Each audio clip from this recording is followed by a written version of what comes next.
Good day, citizens of Gotham and all the ships at sea. And welcome to Gotham Filmwerks' first episode of Gotham Greenlight Theater. Our story is A Gentleman and a Scholar. I wrote it back in the mid-1990s, and it was rejected for being not the formulaic World War II movie that anyone expected.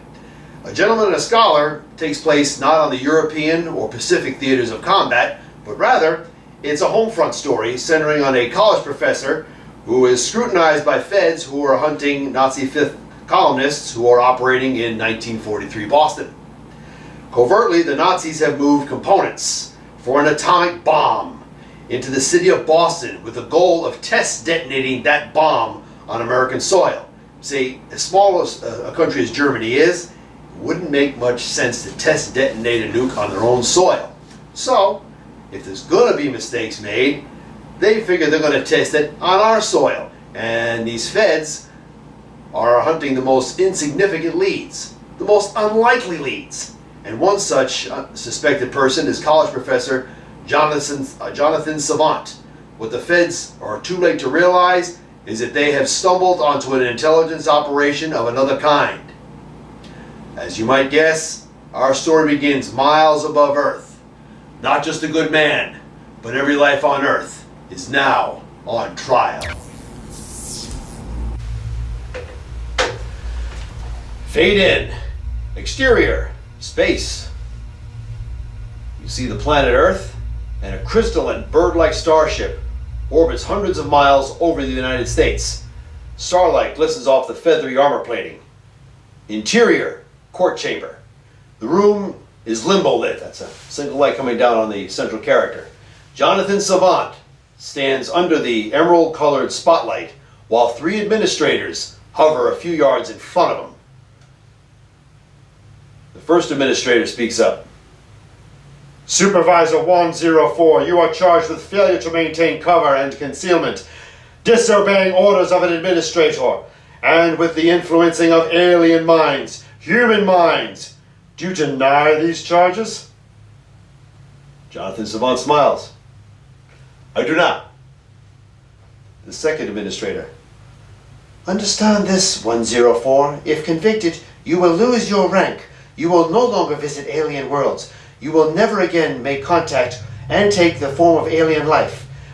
You will be relegated to cataloging the accomplishments of others. You do understand this? I do. Third administrator pipes up. Before passing judgment, you will be permitted to make a statement. Afterward, you will answer for the actions you took. Are you prepared, 104? I am, administrators. Then you may begin, 104. Jonathan Savant is pausing to think. So much has happened. I guess the whole thing started a month ago. FBI agent Roger Flagg was sent to Boston to extinguish fifth column activity. One day he receives an anonymous tip that a Nazi intelligence officer was passing through town. He alerted a judge, got a warrant, and mobilized the local police. At 4 p.m., a train arrived at South Station. Everything was going as planned. And at this point, we're going to fade to the exterior, South Station. Boston, daytime, fall, 1943. From across the street, a middle-aged cop stands near an early 40s Boston police car watching through a pair of binoculars. Interior, South Station. Agent Flagg calmly lifts a paper cup and sips from it. He slowly glances across the station and sees Strausser in an American-made gray suit, fedora hat, and thin-rimmed glasses. Strausser pretends to be reading the Boston Globe. Moving into scene dressed in plain clothes and regulation haircuts are Boston police officers Smitty and Armis. They sit down at the small table near the coffee shop while Agent Flagg turns his attention back to them. Agent Flagg is going to speak in low tones. Gentlemen. Smitty's the first one to speak.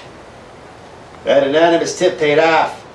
The detectives entered Strass's apartment, Marlborough Street, Boston, just an hour ago. What did they find? First it looked clean. Then Armis pipes up. Then they turned the place upside down, inside out. Looked inside the radio, checked under the stairs, behind any loose panels, just like you said. They found a set of maps. There were circles drawn around North Station, City Hall, Constitution Wharf. Right. And some stray marks near the Naval Yard. Pipes up Armis.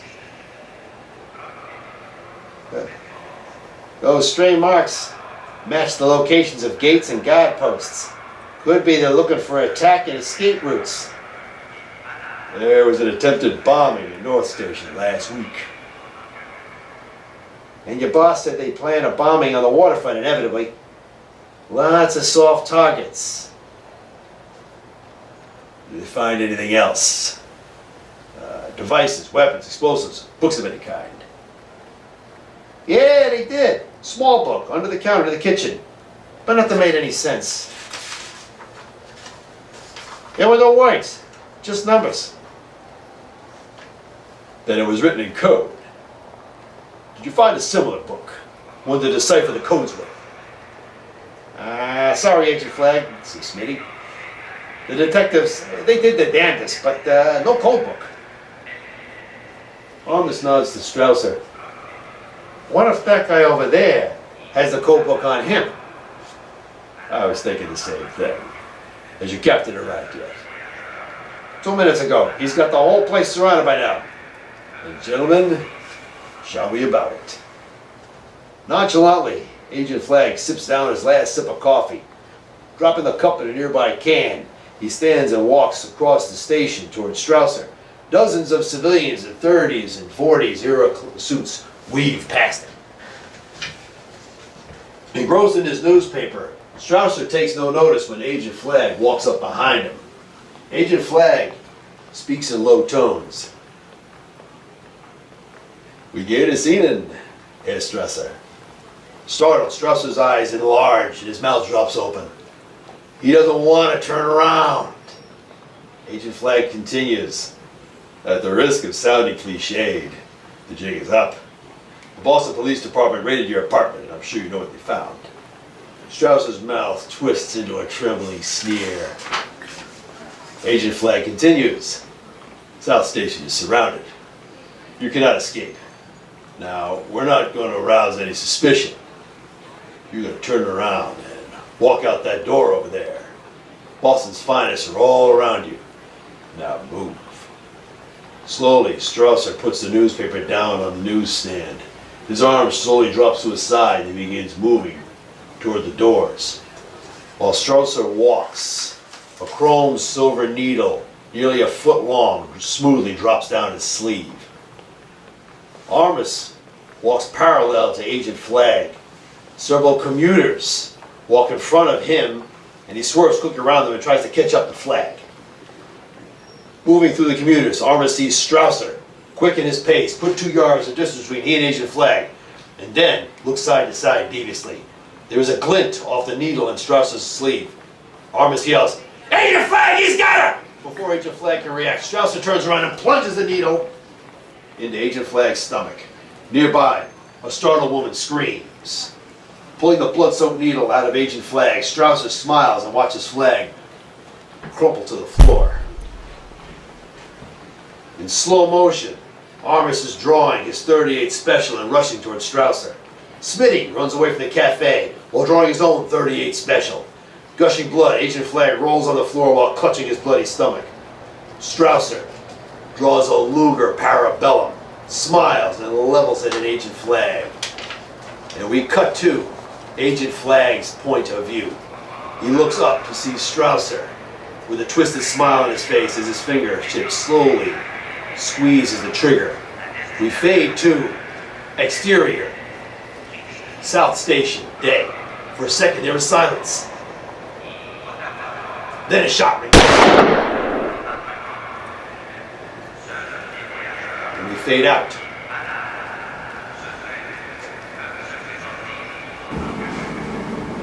Exterior, Beacon Street. Warning. A caption reads, "Weeks later."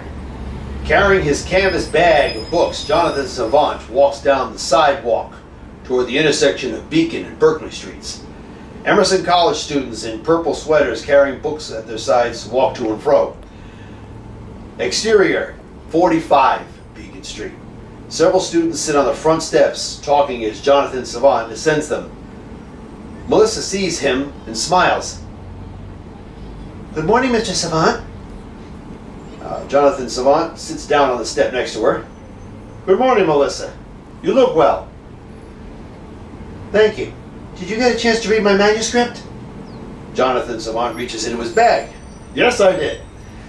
Pulls out the manuscript. "I think the imagery and the plot work well. But there's one crucial problem." Melissa's mouth drops open. "There is?" "Just one. Your characters. They seem void of emotion, as if they're repressed. See, this causes a conflict between what you want the characters to say and what you want the readers to believe. Your characters go to extremes, but the reader is left wondering why.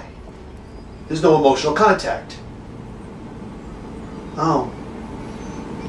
"Don't be afraid to express your feelings, your thinking, your character through your characters. They're your creations. Give them goals, preferences, opinions. Make them more solid. You can make them represent facets of yourself or of people you know." Melissa's thinking. "Is that how a character becomes a symbol?" Jonathan Savant turns the manuscript pages. "Well, that depends on the character. I made a few notes in the margins. You read them over, rewrite those pages, and use the character's own emotions, needs, etc. as a basis for their actions." "Are there ever times that a character might do something without emotion?" "Rarely. When a person is forced to take action, or when they have no choice, there is a plethora of emotion crowding their minds." "How do I know that the emotions I'm giving a character are correct?" "Melissa, what is correct for one person may be wrong to another. In writing characters, it's the same thing. It all comes down to values. One character's values versus what another character values. One character's emotional response to the stimulus caused by another. As in life, what is acceptable to one character might not be to another. As a fiction writer, you decide what your characters value, what they want, and how it all fits into the context of the story you're trying to tell." "Do you really think I can do all that?" "I wouldn't be sitting here if I didn't." "I appreciate that." Jonathan Savant looks at his pocket watch. I've got class in 2 minutes. When you finish rewriting, drop by my office." "I will. Thank you for your time." "Hey, that's why I'm here. Good day." Jonathan Savant stands and walks up the steps into 45 Beacon Street. Interior, classroom. There are a dozen people sitting in class. George Winton is fidgeting with his prosthetic leg. Gina Coletti reads through a Filene's clothing catalog, and rich boy draft dodger Charles Stembridge lights his pipe and begins puffing away. Sniffing the aroma coming from the pipe, George Winton coughs. He reaches over and crushes the pipe to splinters in his hand. He opens his hands and lets the splintered wooden remains fall to the floor.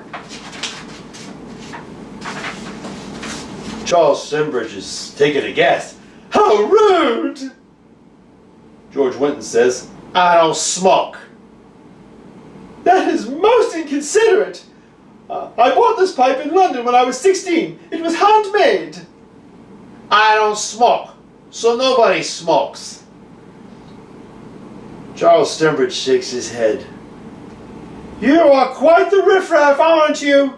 I thought you did not belong here. What manner of upbringing did you have anyway? Where do you hail from?" George Winton smiles. "Passaic, New Jersey." Charles Stembridge tips up his nose. "Well, that explains everything." "Hey, draft dodger, anytime you want to rumble, I'm ready." Jonathan Savant enters the room, unbuttons his coat, puts his bag on the table, pulls out a dozen weekly assignments. "Good morning, class. I read your work over the weekend. I see some improvement. Some of you are loosening your imaginations. Others are using this as catharsis. I like that. So, who would like to read from their work first? George Winton raps his knuckles on the desk. As always, Sergeant Winton is first to take a step forward. Looks through George Winton's text. George, I really got a lot out of your page 16.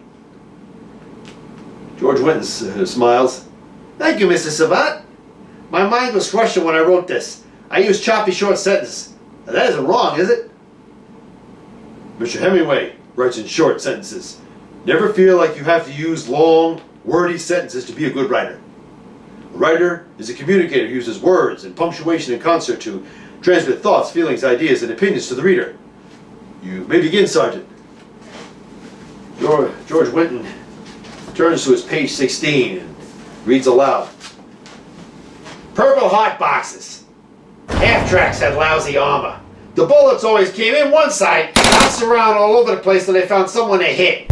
Sitting on one of these things with a bullet ricocheting around makes you realize how fragile, how vulnerable a human being is.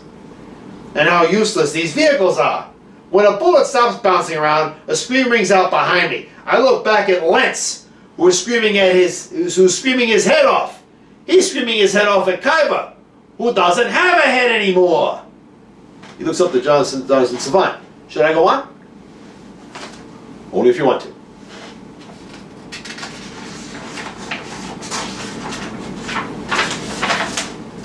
George Winton continues. His hair, teeth, and eyeballs are splattered everywhere. More bullets bust in. I panic. I know I shouldn't, but I do. I leap out of the half-track and land on the coarse desert ground. It still feels cold and hard from last night. German bullets whisk over my head. Some hit the half-track. Others tear into the cold ground near me. I wish the buttons on my shirt were thinner so I could get closer to the ground. Snakes are the lucky ones. Bastards, they can tunnel underground.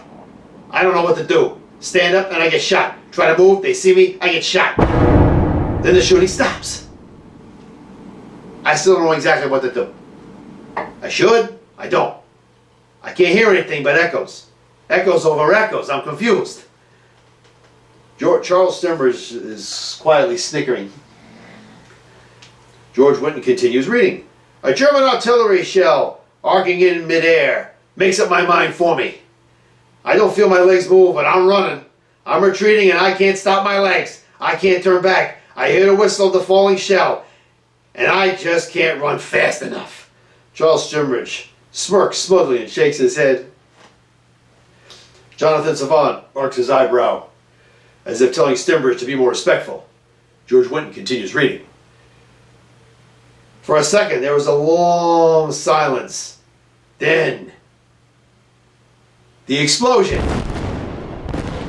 The blast shoves me face first to the cold ground. I'm numb.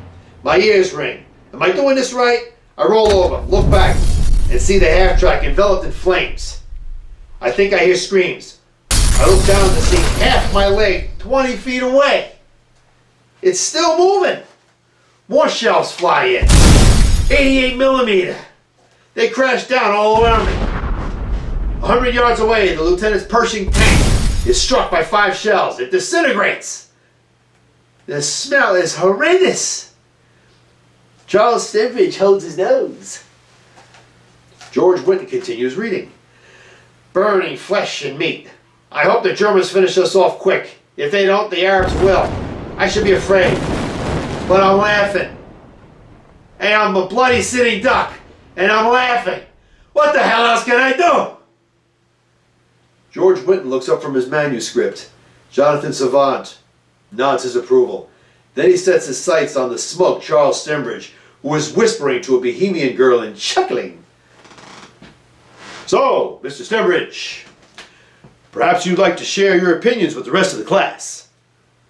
Oh, a little melodramatic. Cliched, overdone, choppy, not fluid. I see. We'll do yours next. Charles Stembridge is suddenly getting very nervous. Jonathan Savant turns to Gina Coletti. Miss Coletti, your opinion. I can't relate. Mr. Stembridge, can you relate to Sergeant Winton's experience? Oh, well, certainly not. No, I'm not going to get myself maimed or killed, but I'm this close to inheriting my father's business. I'm a person of some importance to understand. Jonathan Savant smiles sarcastically. Of course you are. We'll review your work now. He picks up Stembridge's paper. Page 4. Nervously, Charles Stembridge turns to page 4 of his work. Looking at Jonathan Savant, Stembridge swallows a knot in his throat. Jonathan Savant. Something wrong, Mr. Stembridge. Charles Stembridge swallows another knot. Jonathan Savant smiles. Mr. Stembridge is embarrassed. Apparently, his manifesto regarding the upper crust domination over Negroes, less wealthy whites, Asians, Native Americans, and the like is something he feels the class might not relate to. George Winton gestures to Stembridge. If this fool thinks I'm going to paint my Creole wife white just so she can be accepted by his kind, then he can go to bloody hell. And I know the way! Gina Coletti pipes up. What's your opinion on women, Charles? Charles Stembridge is saying nothing. Jonathan Savant smiles a little wider. Chuck, I think you're learning a valuable lesson here. It's one thing to use literature to express new ideas and thinking. It's quite another to write the next Mein Kampf. Do we understand each other? Charles Stembridge sticks up his nose. Well, I'm a man of some breeding and culture, deserving of plenty of us are, young man. But I'm not a snob. There's a fine line. Don't be stupid enough to cross it in my classroom. George Winton smiles. I think he's calling you out, Chucky! Jonathan Savant steps back toward the front of his class. While Chuck tries to live down his shame in public, we'll go to Miss Coletti's depiction of Earth under hostile Martian occupation. This was a piece of historic irony, and when Gina reads page 12, I think you'll see why. Exterior, State Capitol Building, afternoon. Clothes on, an office window toward the top of the building. Interior, Agent Flagg's office. Agent Flagg talks on the phone while rubbing an annoying sensation on his abdomen from his wound healing. Among the manila envelopes and files on his desk is a 1943 action comic with Superman on the cover. It's just this annoying spasm. Doc says it'll be a bother for a few weeks. Says I'm lucky to be alive. Listen to the phone. The new office is terrific. Got a great view of Boston Commons. Sure beats looking into another valley. He opens a city map, looks over it. I checked the harbors for 8 days and nights, and there's no symptoms of fifth column activity. I'm thinking they know we're looking for them. Pauses to listen. See, if you want to find socialists, you gotta go where they hang out. Pauses to listen some more. Sure, intellectuals, Beacon Hill, Cambridge, Harvard Square. I learned anything you'll be the first to know. He hangs up the phone. Seconds go by. Phone rings again. Agent Flagg, FBI. Listens. Smiles. That's good news, Armis. Keep eyes on him. Don't let him see you. I'm on the way. Hangs up the phone, stands up, grabs his fedora and trench coat, and hauls out the door. Exterior, Boston Public Library, Copley Square, later that afternoon. Establishing shot from the corner of Boylston and Huntington Streets. Interior, Boston Public Library, periodical section.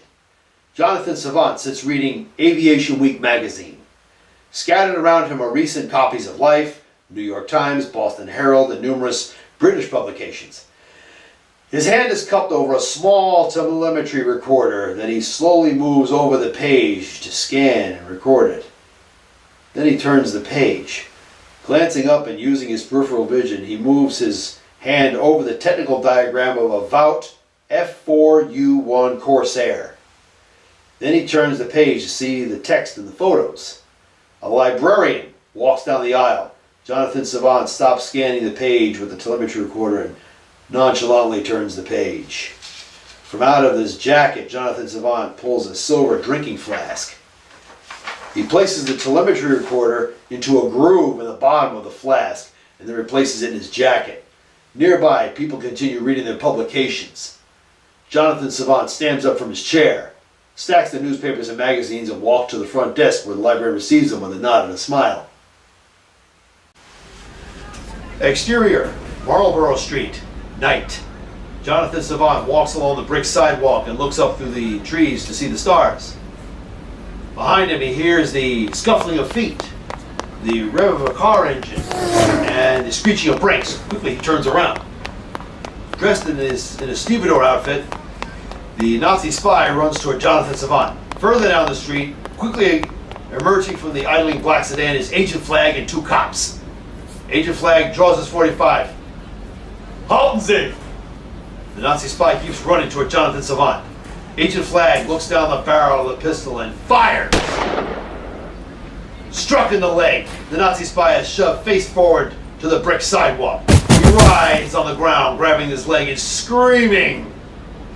Jonathan Savant looks down at the Nazi spy, shivering with pain. He looks up to see Agent Flagg and the two cops spring into scene. Agent Flagg keeps his .45 aimed at the Nazi spy. Armis snaps the handcuffs on the Nazi spy while Smitty draws his .38 special and pays attention to Jonathan Savant. Armis pipes up. Nice shot, took the leg. Jonathan Savant watches as Armis yanks the Nazi spy up onto his one good leg. Smitty sneers at Jonathan Savant.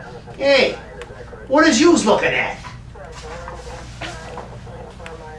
Agent Flagg looks at him sideways. Sober question, Smitty. Isn't every day you see a Nazi spy get shot in the leg and take a header on Marlborough Street? Smitty. Hey, how do we know this joker ain't involved? Check his ID. With a yank, Armis drags the Nazi spy down the street toward the idling black sedan. Smitty steps closer to Jonathan. You are the man! ID! Now! Calmly, Jonathan Savant removes his wallet and reveals his Massachusetts driver's license. Smitty yanks the wallet out of Jonathan's hand and rips through it, looking at other cards in the wallet. Savant! Jonathan Victor, born August 15, 1902. Address 72 Marlborough Street, apartment 4, Boston, Massachusetts. He finds the college ID. Here's a college ID card. Hey, teach, what's your curriculum here, huh? Goose Steppin' 101, huh? I'm a professor of writing and literary studies at Emerson College. Got any reason that spy was running toward you? Why did he look up at you? You were asking me to explain the actions and responses of a complete stranger.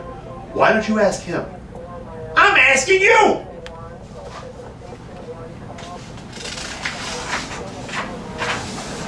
It appears that he just wanted to get away from you. If you wish to press this issue further, perhaps I'll report the actions of your friend, gesturing to Agent Flagg. What would have happened had that bullet missed that man? Then I suppose we would not be having this enlightening conversation. Perhaps the mayor would like to know. Hey! Smitty pipes up. Hey! Keep it up, teacher! I'm putting an arm on you! Agent Flagg pushes Smitty's arm down. Smitty, don't push it. If we haul this guy in without proof of wrongdoing, then we're looking at wrongful arrest. That stuff works in Nazi Germany, not here. You don't need internal affairs on you. Smitty nods. Point taken, Agent. Agent Flagg gestures to Smitty. Come on, you're off in an hour. Then he turns on Jonathan Savant. And you, keep your nose clean, Professor. Holstering his .45, Agent Flagg turns and walks away with Smitty in tow. Jonathan watches them get into the sedan and drive away. Then he turns and walks up the front steps into his apartment building. Interior, Jonathan's apartment. The door opens and Jonathan switches on the lights and moves into the living room. He sits down on the rocking chair near the wooden radio and opens the hidden compartment beneath the volume and channel controls. Jonathan's POV. The hidden compartment reveals the controls to a hyperspace communicator with touchtone buttons and various outlets, magnetic plates, and plugs for accessories. His finger presses a button on the small screen, flashes the words "Channel Link Established." Removing the flask from his jacket, he detaches the telemetry recorder from the groove on the bottom and places it into a small magnetic plate on the radio. He taps a small button on the recorder, causing the hyperspace communicator to chirp rapidly as it's transmitting. Then, through the wooden radio speaker, comes the administrator's voice. "Good evening, Inspector." "Good evening, Administrator." "We've received the data from your telemetry recorder. Obviously, an enemy spy would have little difficulty learning American military secrets if all they had to do was read Aviation Week magazine. American security will continue to be compromised by its own media." "Have you anything to add, Inspector?" "I do. Administrator, a spy was captured outside my apartment this night. People are paranoid during a time of war. They might be suspicious just because I witnessed them." "Did you make mention of your mission? References to other worlds or more advanced civilizations?" No. I'm studying this culture without interference."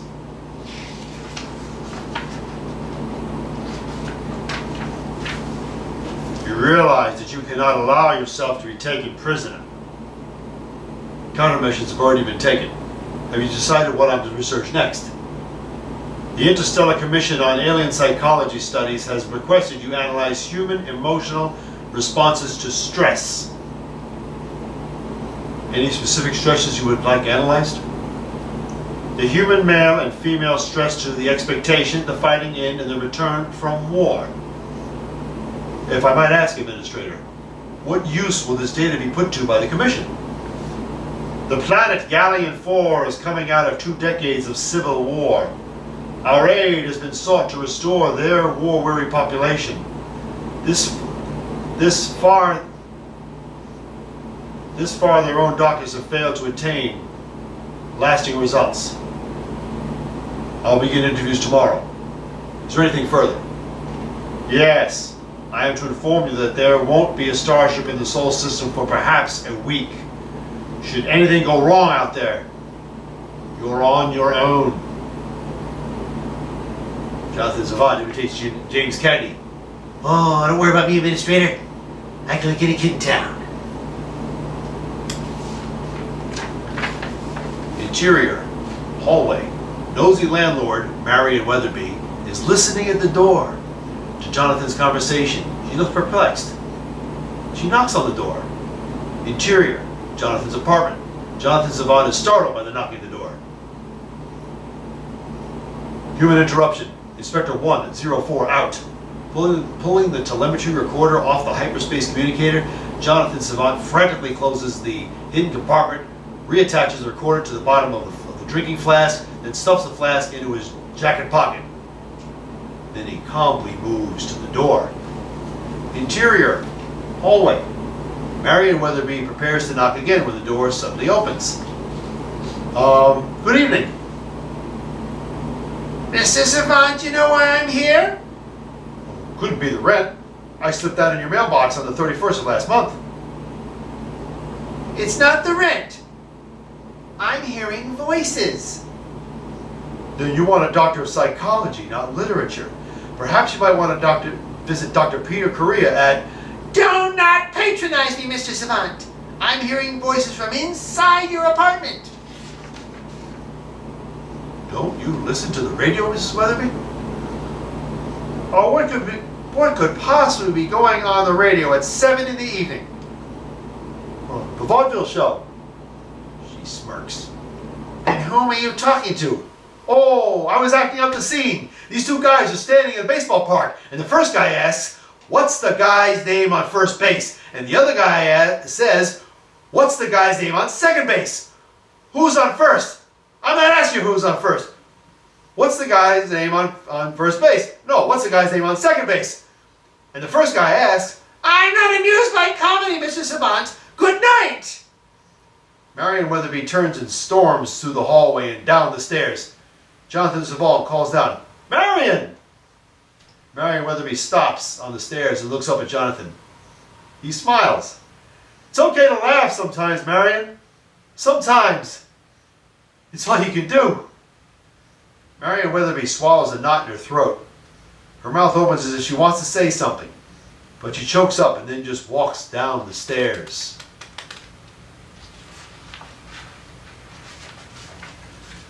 Interior, Jonathan's apartment. Closing the door, Jonathan walks into the small kitchen. He's about to open the refrigerator when he notices the number circled on the calendar and the words, "Faculty Dinner, 8 p.m. tonight." Looking at the clock on the wall, he sees that it is 7:35 p.m. "I can't believe I forgot that." Jonathan quickly departs the kitchen, moves into the bedroom, opens the closet, and pulls out a thin garment bag. He puts the garment bag on the bed, unzips it to reveal a black tuxedo. And that's why my mail never gets stolen. Interior, hotel ballroom. Later. Wearing a variety of formal attire, the faculty, financiers, and family members mill around the posh room, sipping cocktails and gossiping. A middle-aged dean is talking with several conservatively dressed men and women while holding a copy of Karl Marx's Communist Manifesto. Jonathan Savant, dressed in his black tuxedo, enters the room carrying a glass of ice and a can of Coke. He pours the Coke over ice, takes a sip, and then looks around the room. Seeing Jonathan Savant in the distance, the dean excuses himself to the men and women and walks over to Jonathan. "Good evening, Jonathan. Good to see you." Dean looks at his watch. "You arrived on the moment, I see." "I was doing some research." "Research, you say? You'll have to tell me about it sometime." The dean gestured to the men and women just to the left. "I'd like you to meet some of our benefactors." The dean walks toward the conservative professionals he left a moment ago. Jonathan calmly sips his Coke, then follows the dean, appearing stoic, even bored. "Ladies, gentlemen, this is our most prolific writer, Jonathan Savant." The dean turns to Jonathan. "John, this is Mr. and Mrs. Stembridge." Then he gestures to the other couple. "And Mr. and Mrs. Silverman. They're preparing a sizable donation to the school and would like to meet you." Jonathan Savant extends a hand. "Good evening, Mr. Stembridge." Mr. Stembridge shakes hands with Jonathan. Mr. Stembridge nods and speaks to him. "Mr. Savant, I understand that you have met my son. He came home shattered yesterday." And he smiles. "That someone could burst my son's ego bubble during his first semester is worth the price of admission alone." "Young minds are a wise man's clay, sir." Jonathan shakes hands with Mrs. Stembridge. Mrs. Stembridge nods and says, "A quote, Mr. Savant?" "An observation, ma'am." He turns to the Silvermans. "Laurel Silverman, I read your article in the Post. A very gripping commentary on migrant workers, to be sure."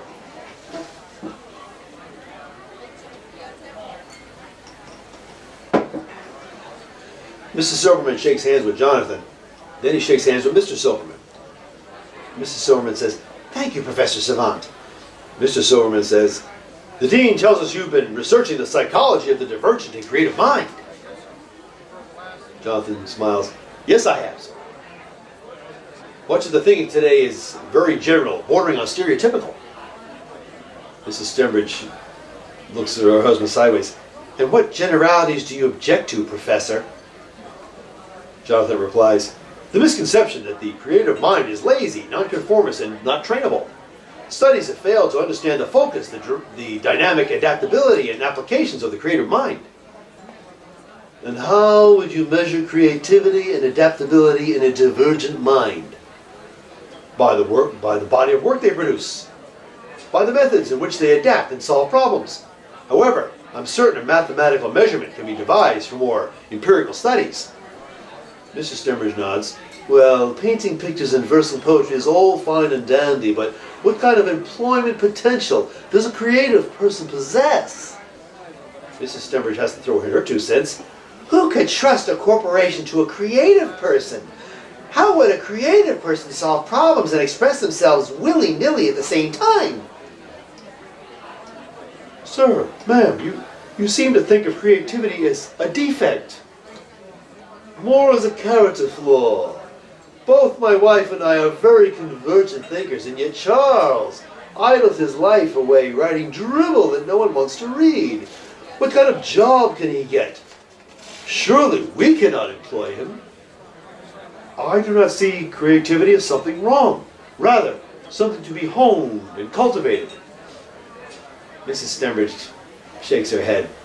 I suppose you never read that story about the grasshopper who fiddled about all spring, summer, and fall and almost froze to death in the winter.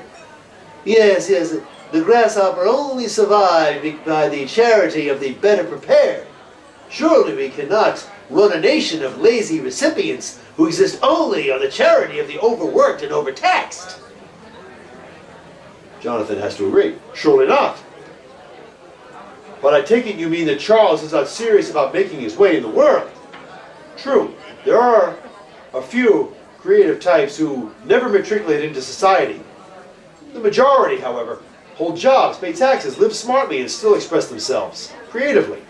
Their lives are more dimensional, more complete. And that is fine for a catchpenny drawing comic books. But we Stembridges have a name and a business to uphold. Can you imagine an artist or a writer accomplishing anything in the notable in the business world, sir? Jonathan Savant smiles. I can imagine a creative mind theorizing formulas that can drive starships. I can imagine a creative mind leading a war-torn nation out of defeat. Mrs. Stembridge is clueless at this point. Surely you can imagine it. But we live in the real world, Professor Savant. Who could do such things in this, our real world? Jonathan Savant replies, Albert Einstein and Adolf Hitler. Creative minds, both, working on opposite sides of the coin. Mrs. Stembridge is further confused. Opposite sides of what coin? One side of the coin is creativity used properly. The other, creativity perverted and misused. My function in life is to see that creativity is expressed properly, and that explains why your son had to be set straight. You have chosen an interesting cause, Professor Savant. In your view, the creative mind is not to be underestimated or left unguided. Perhaps you have a plan that we can all discuss over dinner. I would appreciate having learned persons as you as an audience. I have students that come by my 101 class with minimum talent. By the time they're juniors, they complete and often publish their first novels. Mr. Silverman has to pipe up. Results! Now that's what we like to see. Please tell us more, Professor. Jonathan goes on to explain while the dean smiles confidently. And at this point, we're going to fade. Interior, Jonathan's office, morning, 3 days later. Jonathan Savant speed reads an 18-page text, makes rapid notes in the margins, and places a letter grade on the title page. Off screen is the sound of small shoes coming up the stairs. Jonathan enters the grade in his grade book when a knocking comes to the door. He smiles eagerly. Come in, Melissa. The door opens and Melissa enters the office looking eager. You finished your book, didn't you? Melissa removes manuscript from her book bag and puts it on his desk. Just last night. It was like starting out all over again. I found a whole new, depth. Yes. It was like peeling an avocado. Melissa sits down in the chair opposite Jonathan Savant. And how do you feel? Fulfilled. I ain't never finished anything really worthwhile before. Well, I'm certain you have. You just never received any recognition for it before. Well, that's true. I started rewriting this and couldn't stop. Thoughts just rained out of me. I wish you could have seen that. Melissa looks at the books on shelves and points to those with Jonathan's name on the bindings. You've written plenty yourself. How did you feel? The completion can be different experience for everyone. For some, it provides relief. For others, a feeling of meaning. And for a few, it's payday. But how does it feel to you? For me, it's an attempt at finding a common ground to communicate with those different from me. The real difficulty comes when you find an editor who will only publish if you compromise and allow nonsensical changes. I wanted to talk to you about that. Publishing or compromise? I have the displeasure of knowing all about compromise. Well, here's what we'll do. I'll read this tonight and note any changes needed. He opens a desk drawer. In the meantime, you need to protect this. Pulls out a form. This is a copyright form. You fill this out. And when you finish your final draft, you send a copy of it with this form to the Library of Congress for protection. Once you get this form back with the government stamp and number on it, I'll put you in contact with a literary agent. He'll treat you right. I don't know how to thank you, Mr. Savant. Why are you helping me so much? I help my students because I don't want their talent to go to waste. There's little real talent on this world. None of it should be oppressed or wasted or left undeveloped. Is that what you find fulfillment? Sometimes. I remember how it felt when my first book was published. I feel that all over again when it happens for any of you. He pulls a book from his shelf. See, this is my first book. He hands the book to Melissa. She gently opens it. Is this the book you wrote when you were 16 years old? Yes, it made my parents nervous. What is it about? A man who knew he had something to offer but could find no one to listen. I won't ruin it for you, but you're going to know you're going to like the ending. Are you sure you don't mind parting with it? Not to worry. The publisher gave me plenty of extra copies. Someday you'll give one of your students a piece of your work. Melissa gets to the last page and turns it. On the back cover is an inscription by Jonathan. It reads, "Dear Melissa, congratulations on your first creation. For you, the world has become a larger place. Jonathan Victor Savant, 1943. You signed this for me? Oh, I don't know what to say. Jonathan smiles. That's okay. Even writers can be a loss for words once in a while. A small alarm clock rings on the desk. I have British literature class now. I really appreciate this. And I appreciate that you sought me out. We'll talk again on Monday. I'm going to read your book cover to cover this weekend. Melissa stands up and puts the hardcover book into her book bag. Jonathan stands up and shoulders his canvas bag. Interior. Agent Flagg's office. Afternoon. The room is dimly lit. Agent Flagg sleeps in his chair with his feet resting on his desk. The pile of files and photos of known spies, union leaders, intellectuals, and local anarchists has grown larger. The door opens and the fresh-faced Agent Mason enters the office carrying a thin folder marked Savant Jonathan V. Excuse me, sir. I got the file you wanted. Agent Flagg stirs. He grabs his cup of coffee, sips it, and almost coughs it back up. Damn, it's cold! Did you spend the night here? Turning in his chair, Agent Flagg raises the blinds to see the brilliant sunlight and the view of Boston Commons below. I think so. What do you got? The file on Jonathan Savant, sir. Agent Flagg takes the file from Mason, opens it, leafs through the pages, and smarts. File says Savant was born in Hazleton, Pennsylvania. Birth certificate corroborates the birth date on his driver's license. Turns the page. No criminal record. Subscribes to Reader's Digest, Saturday Evening Post, Life magazine. Turns the page again. Elementary school, high school, okay. So he votes Democrat, but he isn't a joiner. A joiner, sir? He didn't join any teams or clubs in high school or at Ohio State University, which means he's not motivated by group activity. He works alone. Sounds like a spy to me, sir. Hey, how long have you been with the Bureau in this capacity, Mason? 2 weeks as of Tuesday. And with your vast experience, you could just pick out a spy just like that. Well... Are you gonna drag a man into court and charge him with treason just because he didn't play high school football? That explains why I'm in charge here. We check this professor out quietly. Ask a few friends and neighbors. If anything looks suspicious, we got a court order to wiretap his phone and bug his apartment. Agent Mason scratches his head. Suppose that'd work. See, kid, there are procedures for establishing guilt and innocence. For all we know, Savant is with Office of Special Services, and he can make us disappear if we meddle with him. You ever thought of that? Of course you didn't. You gotta look for the bigger picture. Never assume the quick solution is the correct solution. Occam's razor does not always apply. Your facts have to hold up in court, because if you ruin a citizen's name, you'd end up ruining yourself. I'll remember that. First thing we do is walk down to Beacon Street and talk to the dean of the writing department. He's a good man. Do we need a subpoena or do we barge in? We invite him to lunch. Standing up, Agent Flagg grabs his fedora hat and suit jacket and moves to the door with Agent Mason in tow. Interior, the dean's office. The dean is rapidly typing a manuscript. On a nearby table is his old leather case with a 30 graded assignment sitting on it.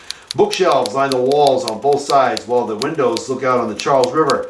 A knocking comes at the door. Come in, please.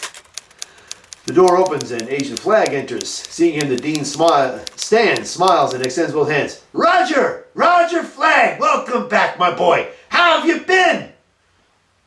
The dean grabs Agent Flagg's hand in both of his and shakes it. Not bad, sir. I'm working. Did you get your novel finished? Suddenly, Agent Mason looks very confused.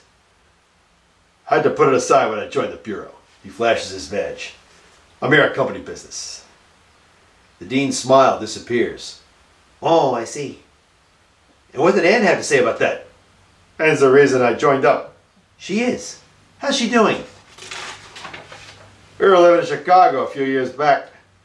She went to the corner store to make a phone call. Then the police come to our apartment. Flagg swallows a knot in his throat. They say she never knew what hit her. The dean slowly nods. I see. I am very sorry, Roger. I joined the Bureau to get payback and I got it. Today I'm here to discuss a member of your faculty. You're investigating someone? Perhaps you should discuss it over lunch, sir. The dean takes his coat off the hanger. Well, of course, Roger. Agent Flagg helps the dean on with his coat. Having to visit it on an official basis clearly bothers you. I don't like bringing the business here, sir. But you understand that these are drastic times. That they are. The three men depart the office. Interior, Ruby's. It's a restaurant along Charles Street near Beacon Hill. Sitting at a table, the dean looks at a photo of Jonathan Savant. Agent Flagg opens a small notepad while Agent Mason eyes his lunch menu and sips a Coke. The dean says, Jonathan's a good boy. The students really like him, especially the girls. He has an uncanny understanding of them. Have you seen who he socializes with? No, at department functions he's polite. He does most of his speaking through his literature. Last year he published 2 books. Publisher perish. That's the truth. I just finished a novel myself. Took me 2 years. I always worry that quality will suffer in the rush to publish. In your opinion, the Savant rush? No. His works are very tight, very concise. He teaches 5 classes, reads every piece of student literature he can find, has connections to literary agents east and west, and is respected in the academic community. And on top of that, he recruits students. Agent Mason looks at Agent Flagg, then to the dean. Recruit students into what? He finds hidden talents in people, thrives on it. 5 kids are on scholarship who'd be shoveling after horses if not for him. How does he find hidden talent? Mason's really confused. I'm not creative, so I don't know what to look for. I've been trying to figure that out since 1941. The doctor of our psychological studies classes conjectures that divergent thinkers are what Jonathan looks for. Yet all of them learn to excel in math and statistics courses, which is odd for creative minds. Does he spend any time outside of class with his students? Students counsel with him during office hours. He gives explicit advice about their works, school, anything at all concerned to them. So he has influence over them. Oh no. We realize that some are less worldly than others, but he helps them make informed decisions and warns them how not to be connived. Sometimes it's like having Pat O'Brien right down the hallway. Then in your opinion, he's never done or said anything to cause harm to faculty or students?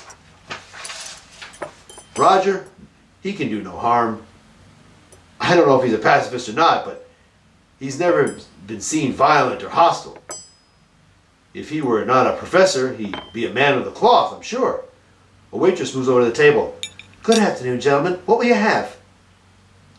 Dean says, well, I'll have a chicken sandwich on wheat bread.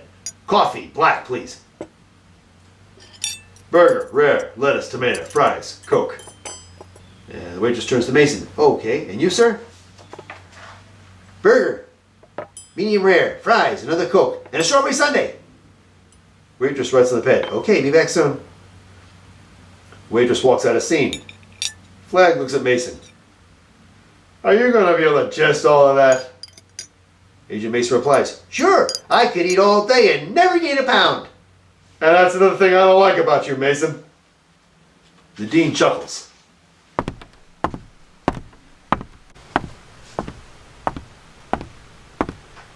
Interior, classroom, sunset. Gina Coletti is reading from the last sentence from her manuscript. And all that remained was a chalky white ash. The room is silent. Gina Coletti looks up from her pages as if seeking approval. Jonathan Savant nods. Comments? George Whitten. I think Gina is using the Martians as a clever metaphor for the Nazis. And what makes you think so? The persecution of selected members of society, the oubliette-style arrest made of people without proof or probable cause, the use of impressionable youths against their elders. True. There were also the use of fertile women were put to you. The only purpose in life became to create Martian-human hybrid offspring. It is the typical use of indigenous women captured by invading armies. Since most of us lack the physical strength of male attackers, we often become victims. Intellect, instinct, and technique offer little against brute strength, merciless intent, and well, that's just reality.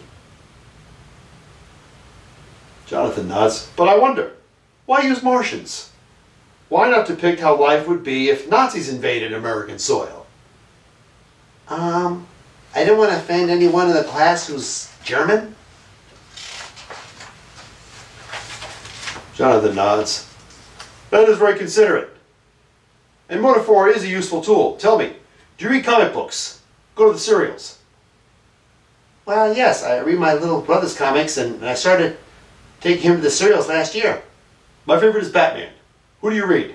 Tales from the Crypt, Amazing Stories. Me too. Jonathan smiles. Did you ever think of writing for film or comics after graduation? Your work in this class is very influenced by it. Actually, I didn't think my parents would approve. Gina, it's your life. Don't be afraid to live it. You regret it if you don't. In the nearby classrooms is heard the shuffling of feet and the opening of doors. Jonathan checks his watch. Well, I can tell by the noise in the hall and by Mickey's hands that it's 6 p.m. Class dismissed. I want to see another chapter by Monday afternoon. 11 people stand up and move out of the classroom. Gina Coletti packs her work into her bag and rather slowly, as if she's stalling. When everyone else is gone, she stands up from her chair. You wanted to say something, Miss Coletti.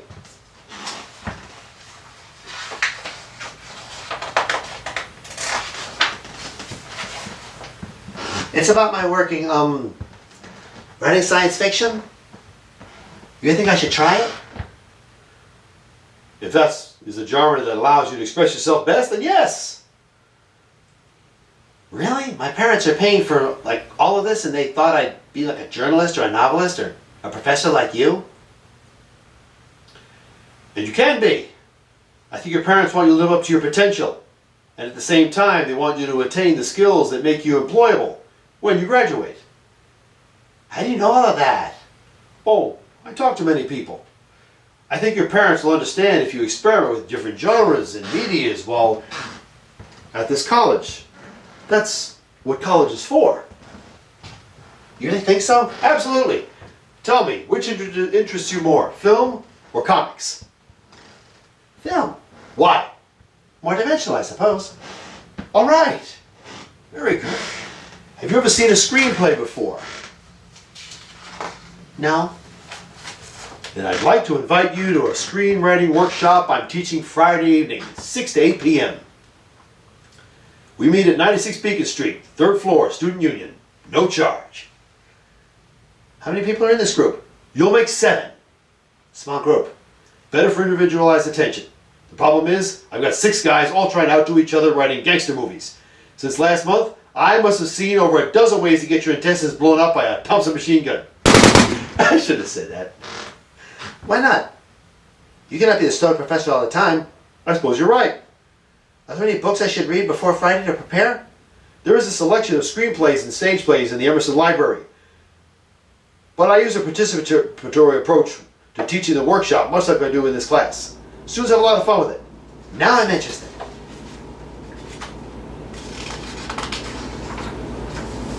I'll explain more on the way to your car. Jonathan Savant opens the door and Gina Colati walks out with him down the wooden stairs. We go to the exterior, 133 Berkeley Street, night. The side door opens and both Jonathan and Gina step out of the building and move toward Gina's parked sedan. And everyone really acts out the scenes they write? Sure, it's great fun. One of the best ways to gauge the effectiveness of your writing is to act it out among other writers. Do you think they'll like my work? Sure they will. If you need to reach me before Friday, just drop by my office. I will, and thanks. My pleasure. Good night. Good night. Gina watches Jonathan cross the street and move down Marlborough Street. Then she unlocks her car and climbs in.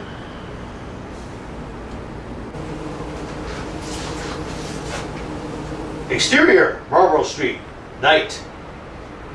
Jonathan Savant walks down the sidewalk toward his apartment building. We can hear the wind in the trees. You can hear a static sound becoming clearer as nearby radio transmissions between hiding federal agents doing surveillance on his street. He hears Agent Mason. He's approaching the apartment now. Did you tap the phone line into the building? 3 hours ago. All I'm hearing are family arguments and gossip. We haven't been in the Savant's apartment, so we don't know if he even has a phone. I'll talk with his landlord in the morning. Keep listening. You'll be relieved in an hour. Roger that. What? Understood, sir. Jonathan Savant stops walking and looks at a delivery truck parked down the block from his apartment. The lettering on the side of the truck is Flowers by Irene, FBI. He smiles, turns, and walks up the front steps as if pretending not to know he's being spied on, and certainly not to give them any idea that he can hear radio transmissions. Interior, Jonathan's apartment. Moments later. Entering the apartment, Jonathan Savant moves to the living room, sits down, and switches on the radio. The speaker crackles, and the Andrews sisters remove the forbidding silence from the room. Jonathan smiles as he removes a dozen of the day's assignments from his canvas bag, takes Melissa's from the top, opens it, and starts reading her pages at blinding speed. His eyes stop darting side to side, and he fixates on a paragraph of her writing. And he can hear her voice now. And his letters became less and less frequent. And they said so much less. As if he no longer felt anything. As if he no longer reacted to his chaotic situation. He simply became a component of that chaos. And where is my place in all that chaos? If he came back, would I still mean anything to him? Or just be his non-essential luxury, no more useful than a lace pillow? As if he needed a lace pillow in a foxhole. He seemed to change letter by letter. Was desensitization a subconscious defense? Or did he become that way because he wanted to? Did those who sent him to war know he would change when fighting for a goal he might have no stake in? Where are all of the answers? Why don't I understand them? Jonathan Savant puts the manuscript aside next to other ones and sits thinking several long seconds. Turns the radio volume down. Then he removes the telemetry recorder from his flask and begins scanning the page he just read. Jonathan swallows a knot in his throat and activates the recorder again. If only Melissa understood how her work benefits those she does not even know exist. Do people of other species feel as she does? How do they react when waiting helplessly for the return of loved ones from peril? I've read only a few pages of her weekly assignment, and I'm thinking that in these pages she's made her own answers. Or at least she's asked the kind of questions similar to those asked by the population on Galleon 4. What were their questions? And like Melissa, what answers are they hoping to find?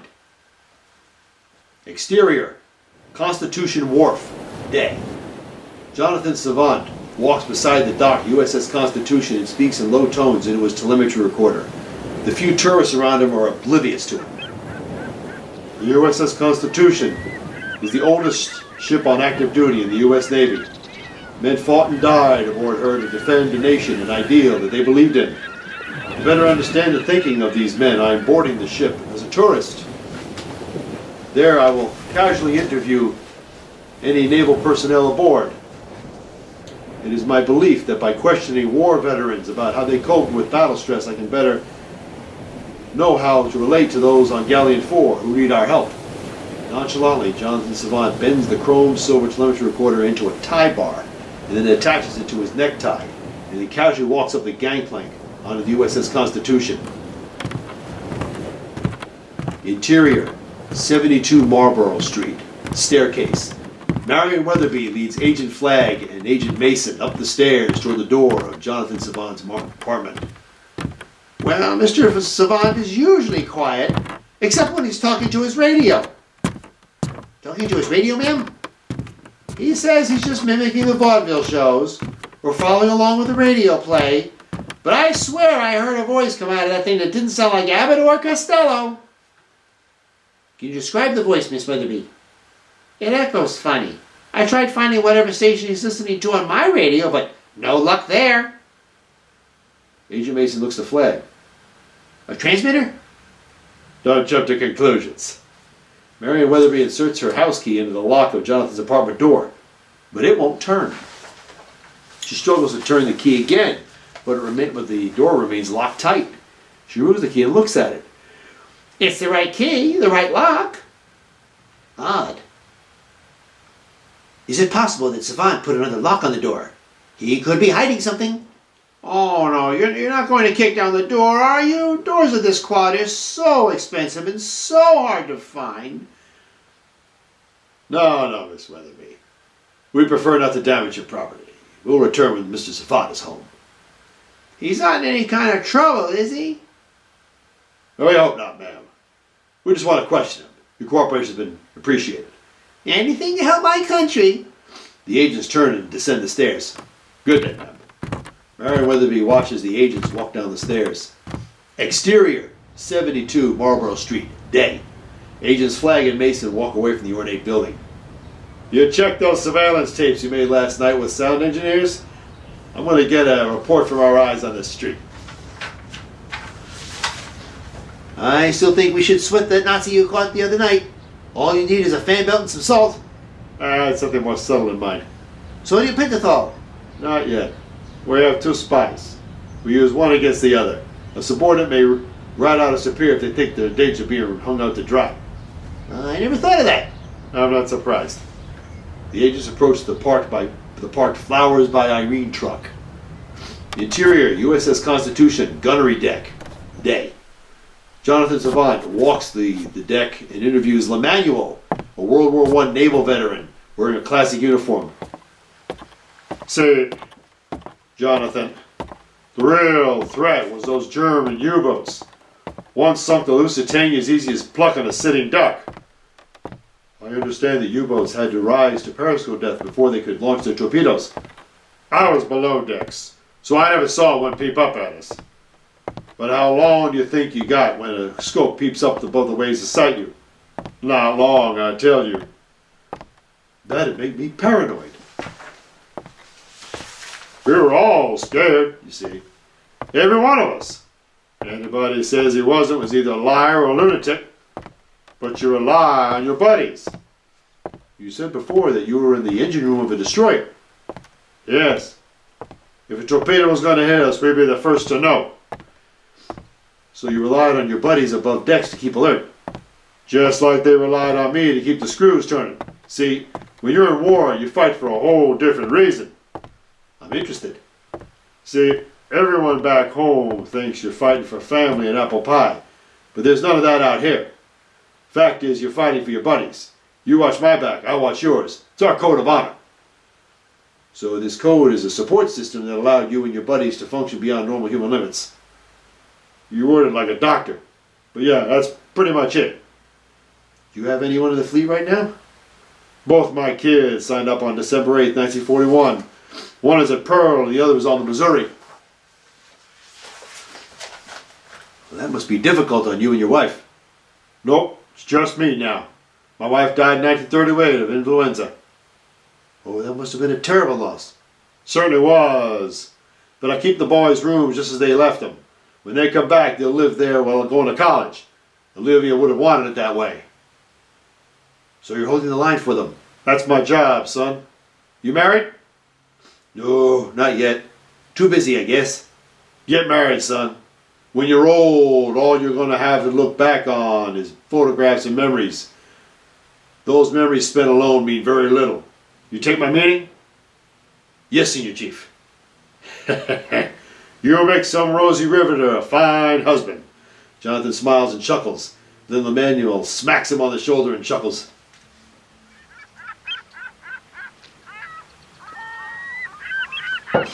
Exterior, USS Constitution, spar deck. Jonathan rises up the steps and moves toward the gangway. He turns, faces the American flag, and salutes.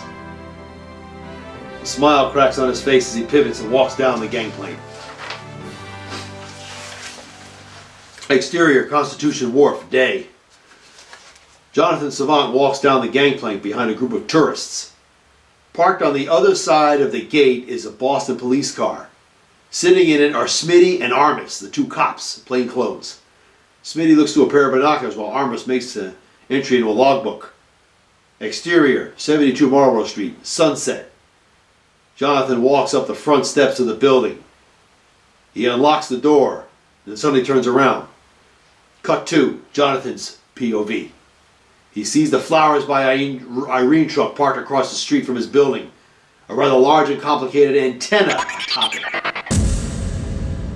Turning, Jonathan enters the building and lets the door close behind him. Interior, Jonathan's apartment. Jonathan enters the living room and sits down next to the radio. He opens a small compartment to reveal the hyperspace radio. Then he unclasps his telemetry recorder from his necktie and bends it back into its original form. Carefully, he places the telemetry recorder onto the circular plate of the hyperspace radio, then presses a button on it. The radio chirps rapidly. Then the speaker crackles. It's the administrator over subspace radio. Good evening, Inspector. Good evening, Administrator. We have received the data from your telemetry recorder. I am impressed with how quickly that you gathered it. The people I spoke to were very cooperative. Give yourself some credit, Inspector. Your appearance and manner make you easily trustworthy. We'll begin designing methods of treatment for the people of Galleon 4 based on your informations. I may have a supplemental entry on paranoia very soon. Paranoia. Are you being surveilled? For quite some time.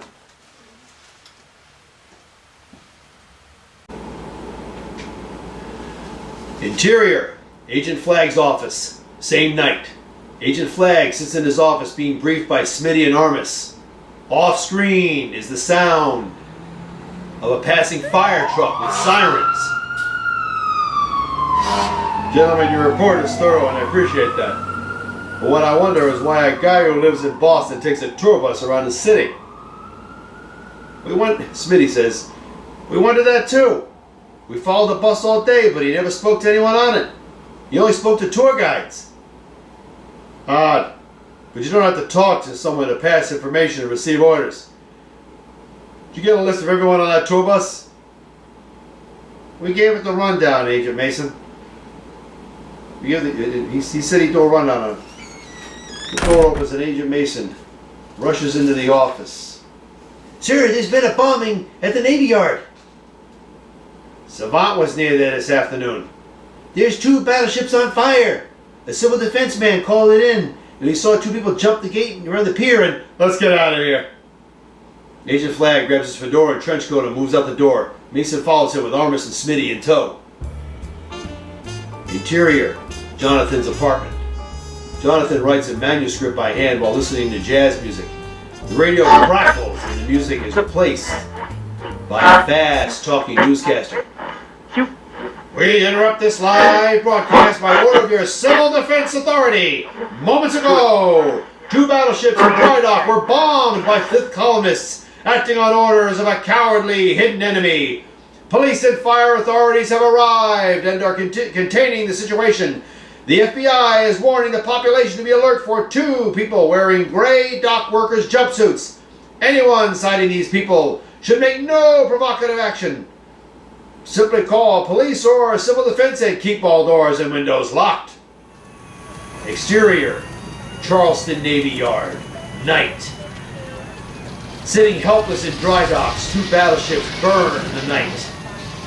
Fire trucks rotate their water cannons and send streams of water flying toward the flaming ships.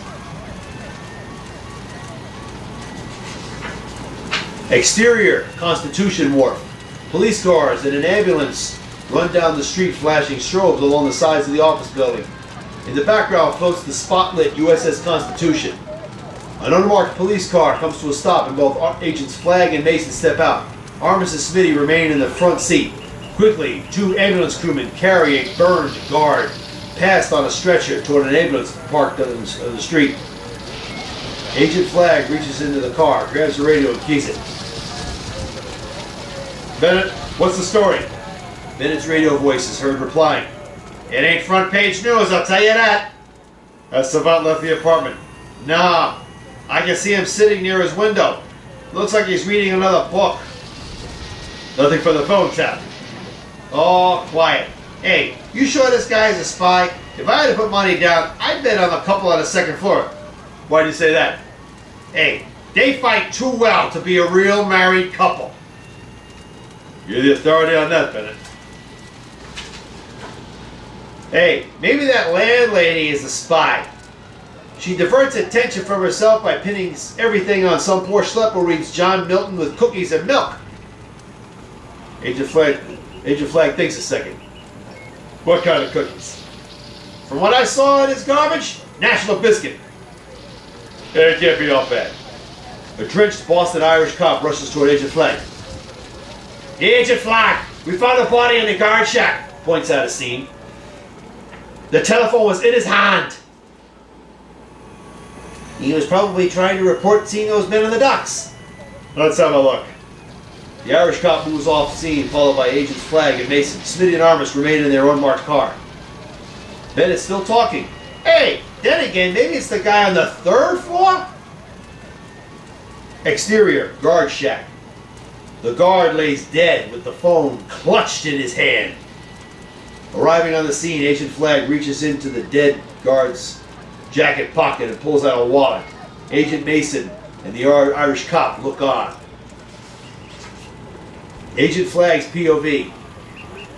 His gloved hands open the wallet and he looks at cards and photographs. The last photo is of the guard and the familiar Nazi spy standing next to an American flag. They very well could have been members of the Silver Shirt Bund. We're going to cut to Agent Flagg, who shows the photo to Mason and smiles. Recognize that mug? The guy on the left. He's the same guy you brought in Tuesday night. Yes.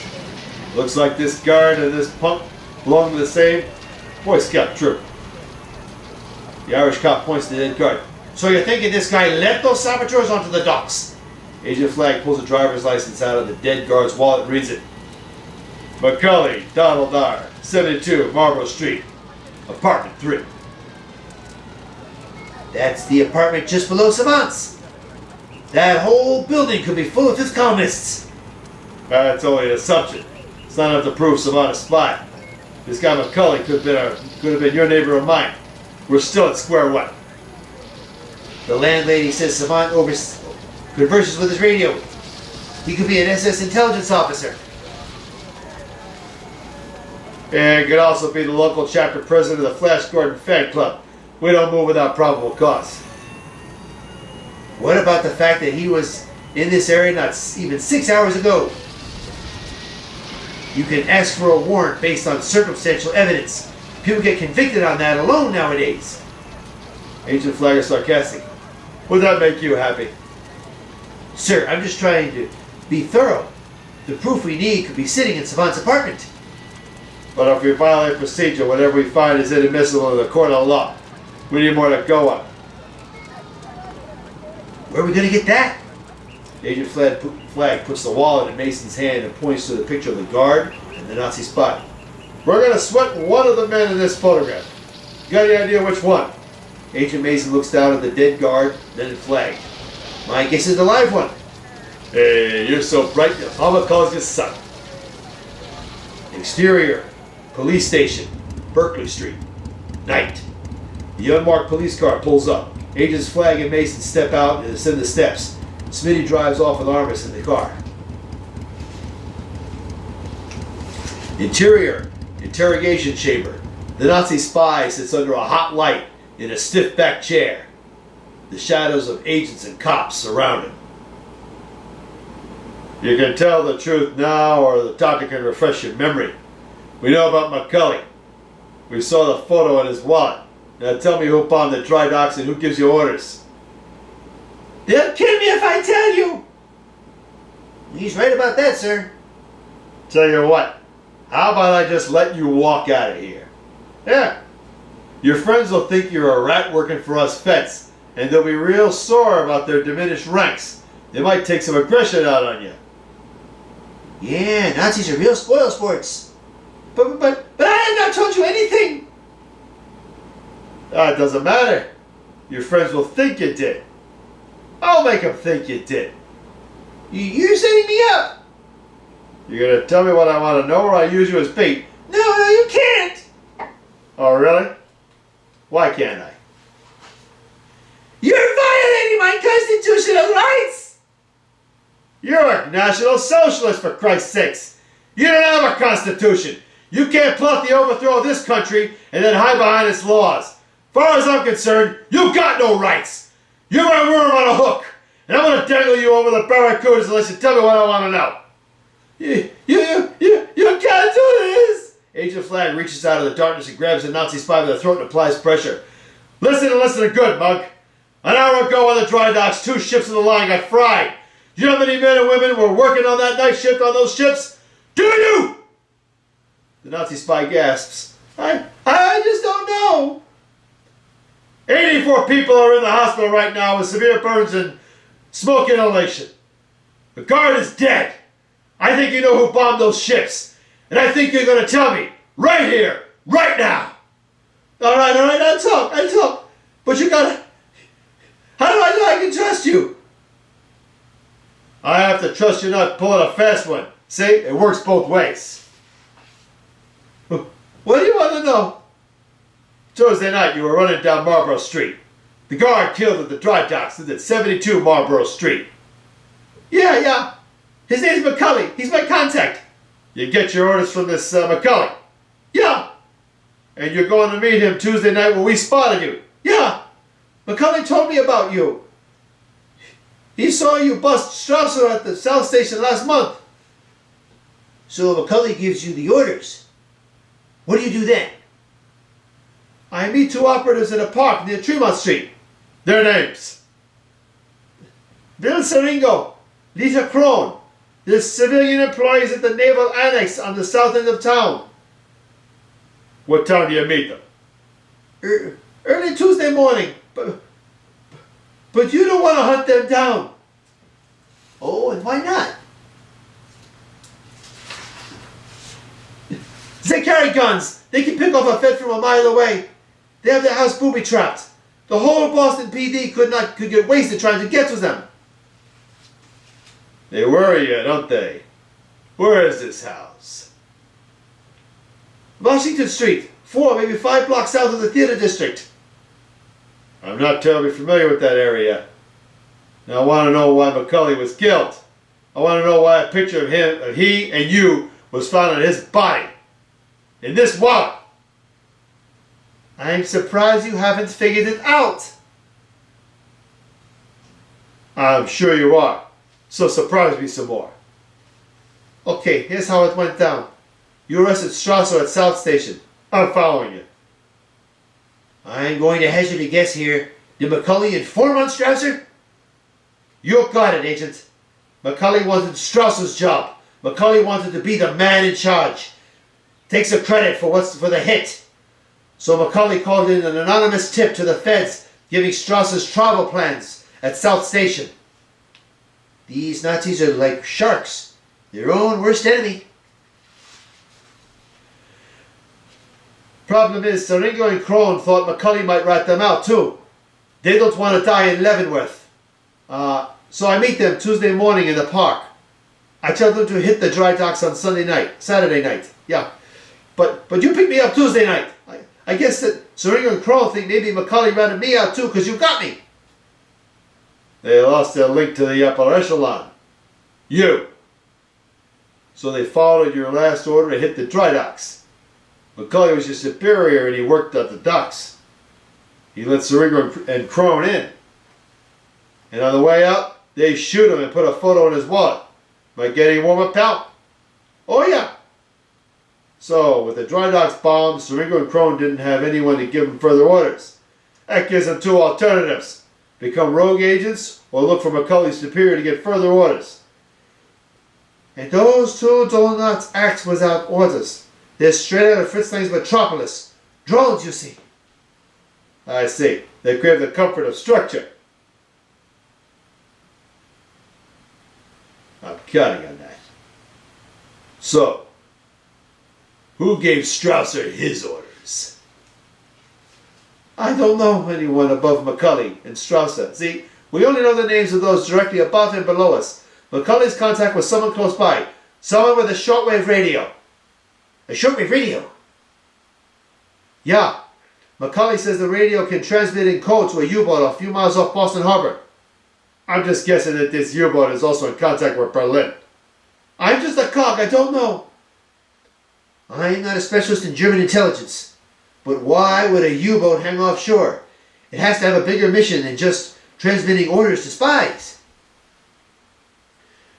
You want to tell me about that U-boat? It's too small to hold an invasion force, but it likely has enough torpedoes to bomb like the harbor. So what is it waiting out there for?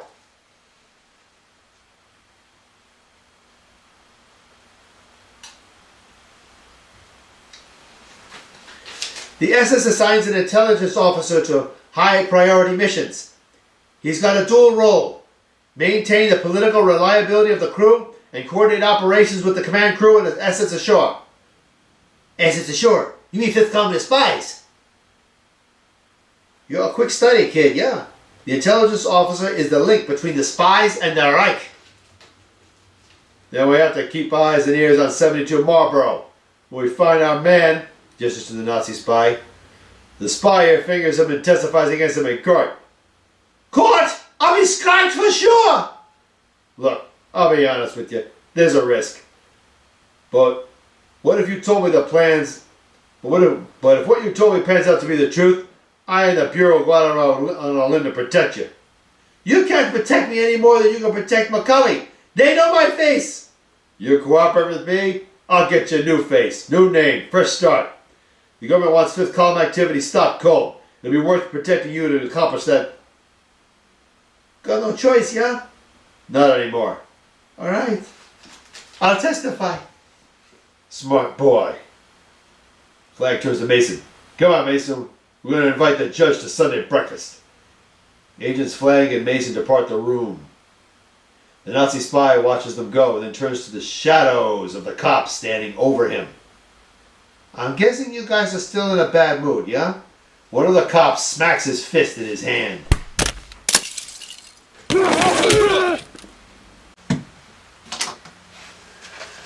Interior, Jonathan's office, morning. The desk calendar reads Monday, and there are a few notes about faculty meetings scrolled on the page. Sitting behind his desk, Jonathan Savant reads a book titled Hypnosis. Footsteps are faintly heard approaching. Then a knocking at the door. Jonathan Savant puts his book aside. "Come in, Melissa." The door opens and Melissa enters. How do you always know it's me? "Sound of your footsteps. Have a seat." Melissa sits down. "Well, I read your book this weekend." Melissa is sitting on the edge of the chair. She opens her mouth as if eagerly wanting to say something. Jonathan just smiles. "Don't change a thing." The air sighs out of Melissa's lungs and she smiles as if relieved. Jonathan Savant takes the typed manuscript from his canvas case and puts it on the desk near her. You really liked it? "Oh yes. The depth and detail you went into really makes the reader understand and empathize with your characters. Very gripping." You think so? I was worried that it wasn't good enough. That maybe I should have said more.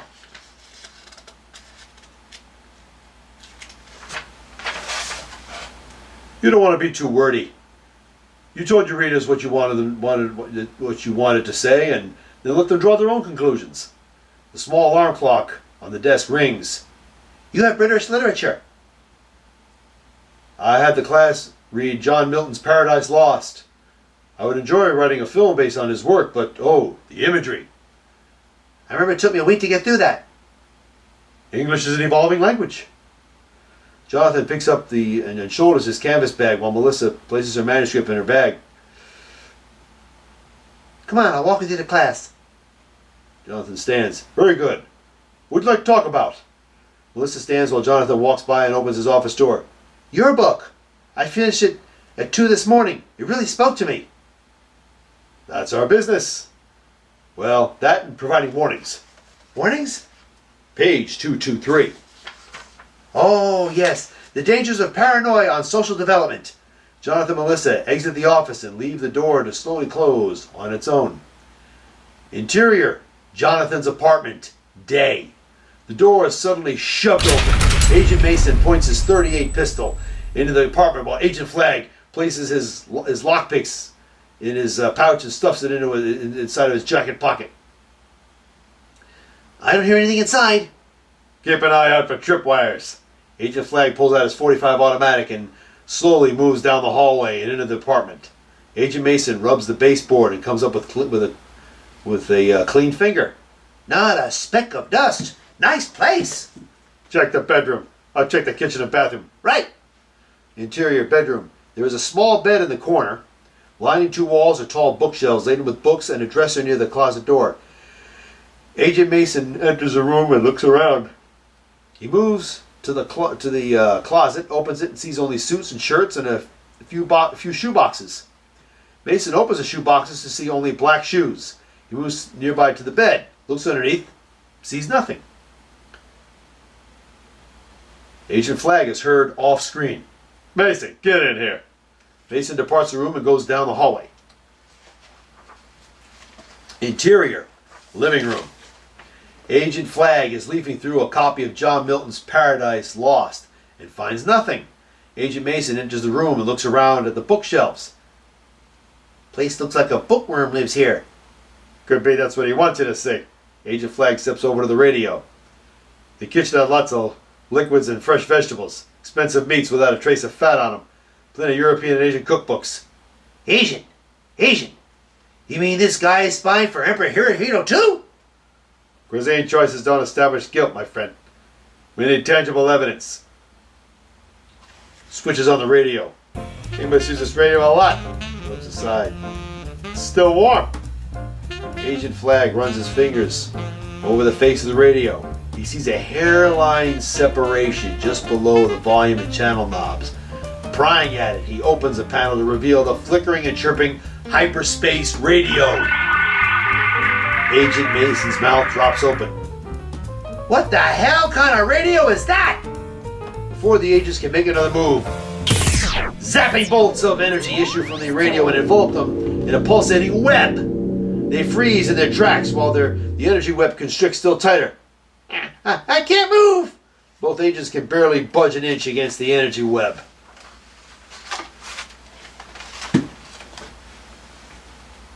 Interior, classroom, night. Jonathan Savant hands George Winton a piece of paper. I hear the American Legion magazine is always looking for true stories. You might even write some articles for them. That'll be good training. You'll get plenty of notice there. And when you finish your novel, drop by my office. I'll connect you with a friend of mine in California. George Winton extends his hand. I'd appreciate that, sir. Really. Jonathan Savant shakes hands with George. My pleasure, George. Drive safely. Will do, sir. With a limp, George Winton walks out of the classroom with his book bag over his shoulder. Jonathan packs up his books into his canvas bag and then moves out. Exterior, Marble Street. Night. Walking along the sidewalk, Jonathan Savant stares up at the sky, at the stars. Cut 2. Jonathan's POV. He sees the starlit sky. He looks down to see the treetops, apartment roofs, and the pulsating blue-green light emanating from his own apartment window. Cut 2. Jonathan's mouth drops open. He sprints down the street toward Building 72.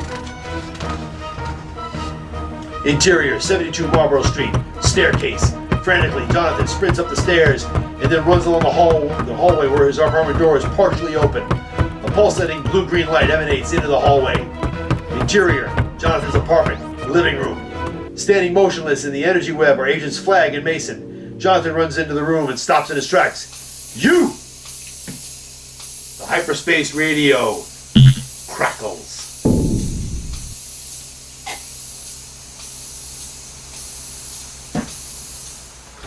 The administrator's radio voice is heard. Jonathan, perhaps you'd like to introduce me to your visitors.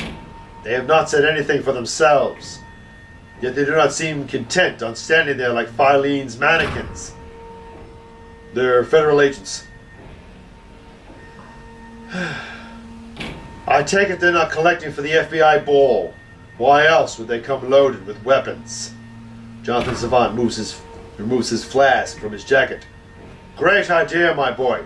Your cover is blown and you're going to offer them a swig of grape knee-high. Removing the cap from the flask, Jonathan moves to the radio and places the cap in a circular socket. He turns it halfway and causes the defense system to switch off and the constricting energy web to disappear. The agents tiredly drop to the floor. They look around the room, then up at Jonathan. What the hell are you? What is that thing? An intruder containment device. I won't bother to ask if you have a search warrant, Agent. Jonathan turns to the windows and pulls down the shades. Stupidly, Agent Mason pulls his .38 and aims at Jonathan, who still has his back turned. Don't bother to use your toy, Agent Mason. The trigger, the hammer, even the bullets, turns to face Mason, are fused. Agent Mason looks at the gun. He pulls the trigger, but it won't move. He stares down the barrel and pulls the trigger again. It'll make a great paperweight. So what do I owe the pleasure of this illegal entry? Agent Flagg staggers to his feet. Agent Mason pushes off the floor and stands before holstering his useless gun. You're being investigated in connection with fifth columnists who bombed the dry dock Saturday night. I'm going to enjoy examining your evidence. 2 cops saw you at Constitution Wharf Saturday afternoon. Why does a guy who's lived here for 2 years need to travel on a tour bus? You're going to have to do better than that. The FBI can't justify its existence with witch hunts. Now tell me, Savant, what kind of witchcraft made that radio trap us here for the last 8 hours? The same kind that make you forget that I was ever here. I've seen plenty of intelligence community ordnance, but nothing does with that thing, Ken. Who the hell are you and what is that?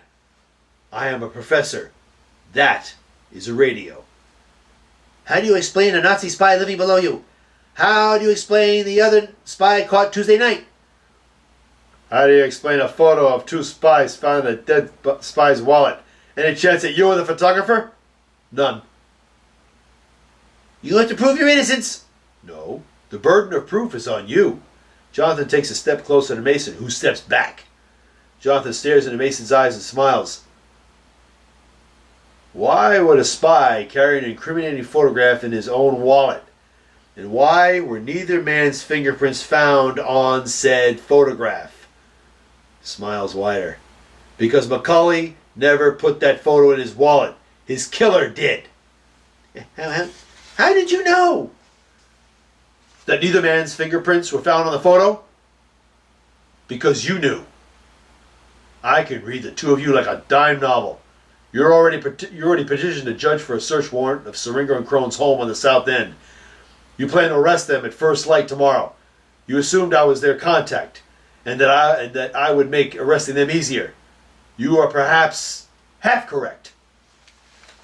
Savant, you want to play straight with us? Now, who the hell are you, and what are you doing here? Is it the truth you want, Agent Flagg? Or you prefer me to tell you what you want to hear? What's the difference? You will not believe the truth. Try me.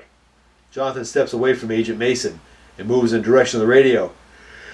Nervously, Mason looks at Flagg, whose eyes are following Jonathan suspiciously. The fact is, gentlemen, that you've stumbled onto an intelligence gathering mission. For 20 years, I've traveled the planet sending reports on the human condition to a council of extraterrestrial researchers. Extra what? No way I'm going to believe that you're... No. If I worked your radio, would a German U-boat answer me? Who was that guy you talked to? Sure as hell didn't sound like Orson Welles. It was not Mr. Wells. In a nutshell, had one spy not tried to reach another, I never would have become the object of your misguided investigation. Do you think I did not notice Officers Armis and Smitty followed me on Saturday in an unmarked car? You knew? Of course. But now you've blown my cover. You do realize that I cannot let you out of here knowing what you do. Agent Mason panics. If you think you're just going to kill us like cattle. Agent Mason lunges at Jonathan, who just waves his hand past the radio. Instantly, the defensive system activates. Agents Mason and Flagg are once again enveloped in webs of zapping energy. Then the radio speaker crackles. You realize now that they will use you or falsely prosecute you if you let them go free. Your only option is to vaporize them. No, they'd be missed and others of the kind would follow. The situation would escalate. Supervisor 104, I am giving you a direct order. Eliminate the hostiles immediately. A starship will extract you before sunrise. Comply. There has not been a murder committed by our species in over 2,000 years. It won't be me who crosses the line. Sir. Then contain the hostiles here. When the starship arrives, its crew will handle your mistake. I won't let you lose them in time. What? I said I won't let you throw these men into oblivion. They are no harm to us. I understand, Jonathan. The radio crackles to silence. Nervously, Agent Mason's eyes dart side to side. Gentlemen, I understand why you felt this rash action necessary. These are uncertain times. Jonathan approaches Agent Flagg and stares into his eyes. You joined the Bureau out of guilt for Anne's death. What happened was not your fault, Roger. Do not blame yourself. Do not throw away your gift. You get out of my head, damn you. I could tell you more, but I can see that you wouldn't want to hear it. You need to find that U-boat. You'll have it by sunrise. Reaching back, Jonathan grabs the hypnosis book from the small table near the rocking chair. Quickly, he leaves through it and reads key paragraphs at high speed. Then he snaps the book shut and smiles. I should tell you before, I've never tried this. So be patient, okay? Nervously, do Agent Mason's eyes dart to Flagg, but neither of them can move in the web. Exterior, Washington Street. Night. A single old house sits on a field of dead grass. In the background are two story brick buildings that are closed for the night. Walking in the scene, Jonathan Savant passes a parked sedan and crosses the street to stop near the lawn of the old house. Putting on a pair of modern glasses, Jonathan Savant slowly moves a small lever down the side of the frame. The lenses fade to an orange-red tint. Cut to Jonathan's POV. Looking through the glasses, he sees a thermographic heat reading of the lawn ahead and the house beyond. There are numerous faint orange glows on the lawn and front walk, denoting the placement of landmines. A green-tinted filter drops down and denotes the crisscrossing electric I-beams low across the lawn. Landmines. Why did it have to be landmines? Cut to Jonathan steps carefully onto the lawn, stepping high over the unseen electric I-beams and missing the slight mounds where the landmines are placed. He takes several steps side to side and forward before reaching the wood steps that lead onto the small porch. Gently pulling back his sleeve, he reveals a sophisticated wristwatch. He taps a button and a laser ignites that burns into the door lock mechanism. Interior, house, foyer. A Browning .50 caliber gun sits on a tripod on the foyer. Sparks burn near the door lock and then the upper and lower hinges. The door creaks and falls. The door falls, strikes a tripwire, landing on the floor. The tripwire pulls tight on the trigger of the .50 caliber, and the machine gun opens fire. A volley of bullets and tracer rounds whisk out the door, across the street, strike the parked sedan, and detonate. Then it rips apart three buildings and a election sign. Reverse angle. Siringo smirks and shakes his head. Crone sighs and puts her hands on her hips. Scheiße! Lyda Crone is in a really bad mood. I just bought that car! Siringo. Don't worry, we're insured.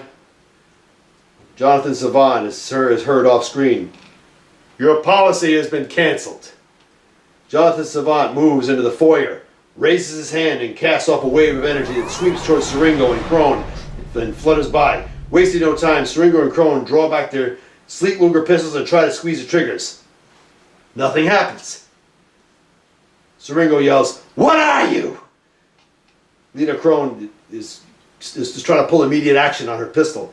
What's happened to our guns? Oh, just good old American comic book ingenuity. Lyda Crone throws a gun at Jonathan, who just ducks aside. Siringo charges at Jonathan, only to receive an uppercut to the jaw, followed by a left hook that slams him up against the wall. Siringo tries to snap a punch. Jonathan pivots his head aside and then kicks Siringo in the stomach, doubling him over.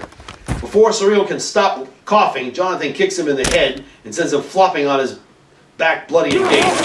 Lyda Crone extends a gleaming steel needle from her sleeve and rushes Jonathan. Jonathan steps aside as Lyda Crone jabs the needle at him. Then he casts off a plasma bolt that strikes her torso and sends her tumbling to the floor unconscious. Siringo struggles to stand. Jonathan just walks up to him, clamps his hand on Siringo's shoulder, delivers a plasma shock and sends Siringo convulsing into unconsciousness. Your kind just brings out the worst in everyone. Jonathan stands beside the basement door frame. He pulls open the door and several bullets fly up and perforate the hallway wall. Interior. Basement. Sneering, Mr. Lore points the Luger up at the staircase and fires off 2 more shots. Seeing no one there, he then aims left beside the doorframe, fires 2 shots. Then aims right at the doorframe, fires 2 more shots. Then he hears Jonathan Savant off screen. You're wasting my time, Mr. Lore. A deranged expression on his face. Mr. Lore runs deeper into the basement, where a large globular bomb casing sits supported on 4 steel legs. In a circle around the casing are wires that trail out and connect to a small control panel sitting on a thick wood table. Mr. Lore presses 2 buttons and turns a key. On the control panel, numbers start counting down from 180, down to 179, down to 178, and going down, down, down with each passing second. The atomic bomb detonates in less than 3 minutes. Hearing something bounce heavily down the stairs, Mr. Lore runs toward the stairs and aims his Luger up. He sees only a red bowling ball bounce down each step, and he shakes his head. Suddenly his hand flexes open, and the Luger tumbles up the stairs and into the outstretched hand of Jonathan Savant, who stands at the top of the staircase. "You have caused me some inconvenience, Mr. Lore." Jonathan walks down the steps, pointing the Luger at Mr. Lore, who is now shaking his head and staring wild-eyed. "How do you know me? What are you? What did you do to them?" "Your comrades have been deactivated." "It does not matter what you do to me. In 3 minutes, the bomb will have the final word." "That explains the U-boats skulking beneath the harbor. They're waiting to confirm the kill."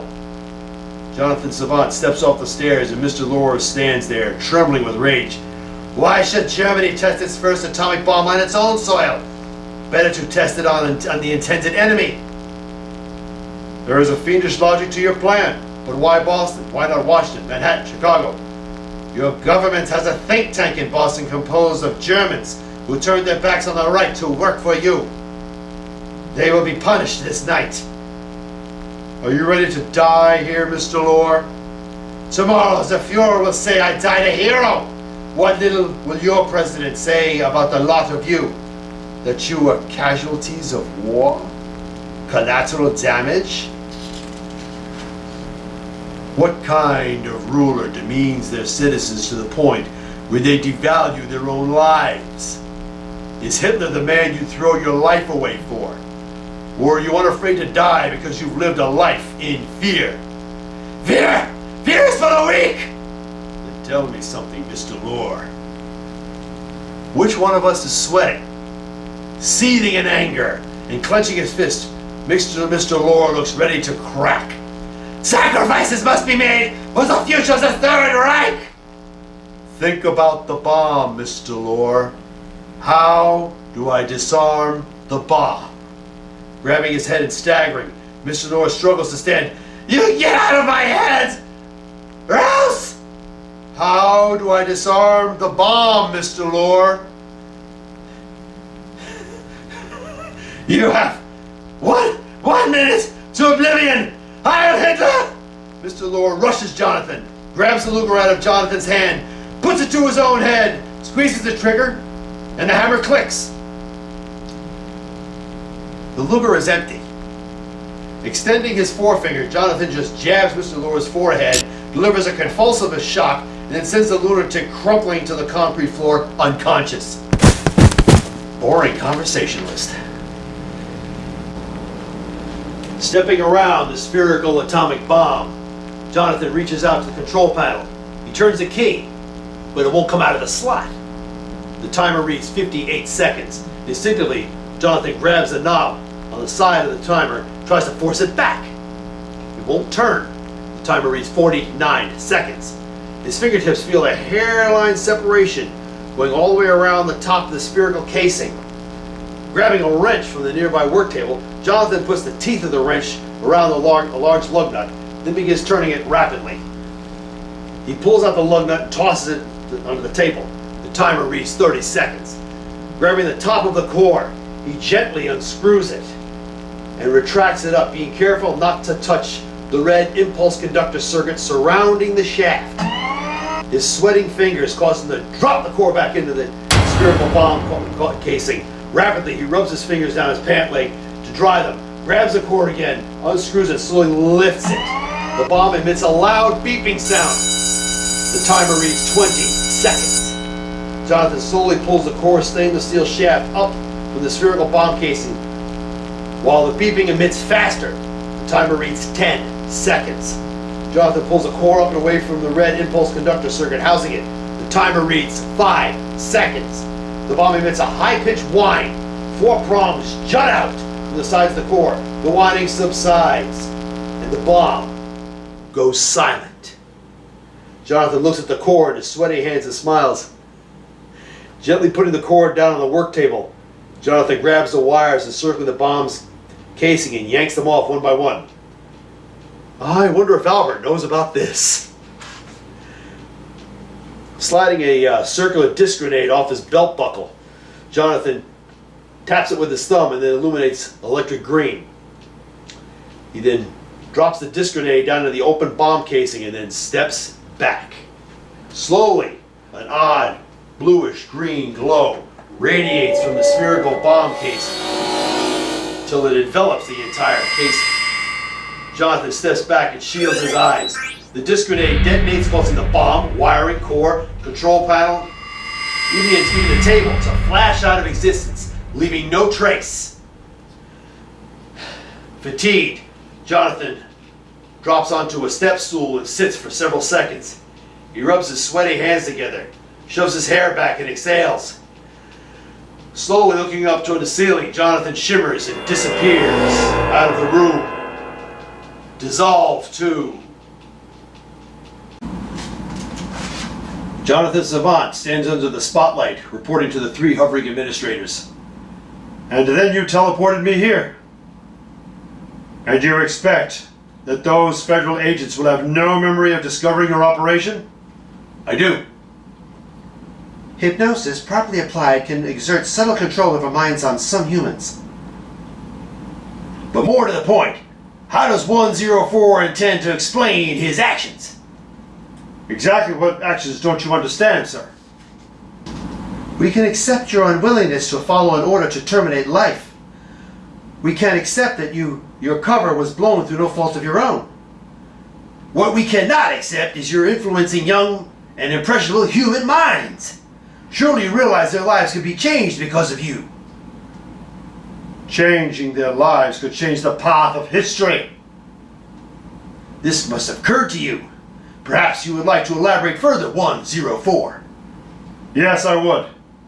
A friend asked me why I help people like her. I told her that talent was rare and should not be wasted. Talent should be cultivated and directed toward a positive result. A little preachy perhaps, but it's what I believe. You know the regulations, 104. You cannot say or do anything that could influence a change in history. That cannot be stressed enough. Honestly, Administrator, I did not plan to change anything or anyone. But you have to see it down there for yourself. It's global war down there. Life as they know it will soon be unrecognizable. Before long, they'll split the atom. You all know what happened on Furious 7. There was no one to guide them. Now there's just a cinder. You begin to sound anguished, 104. Ma'am, this is not the time to sit back and watch. What don't you understand? You are charged with influencing minds. If you have developed some agenda to change history, why not communicate with world leaders? There was no hidden agenda.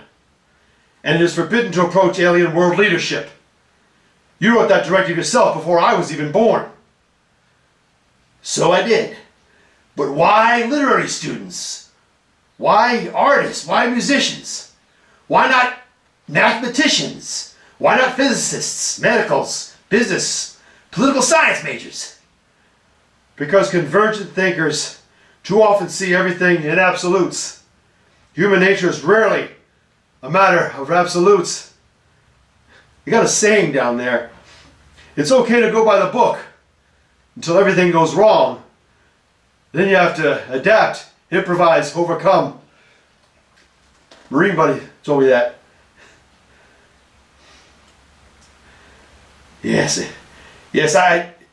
So you decide to influence irrational youth whose divergent thinking is rarely grounded in reality. Define reality, Administrator. Reality is that which is provable, tangible, rational.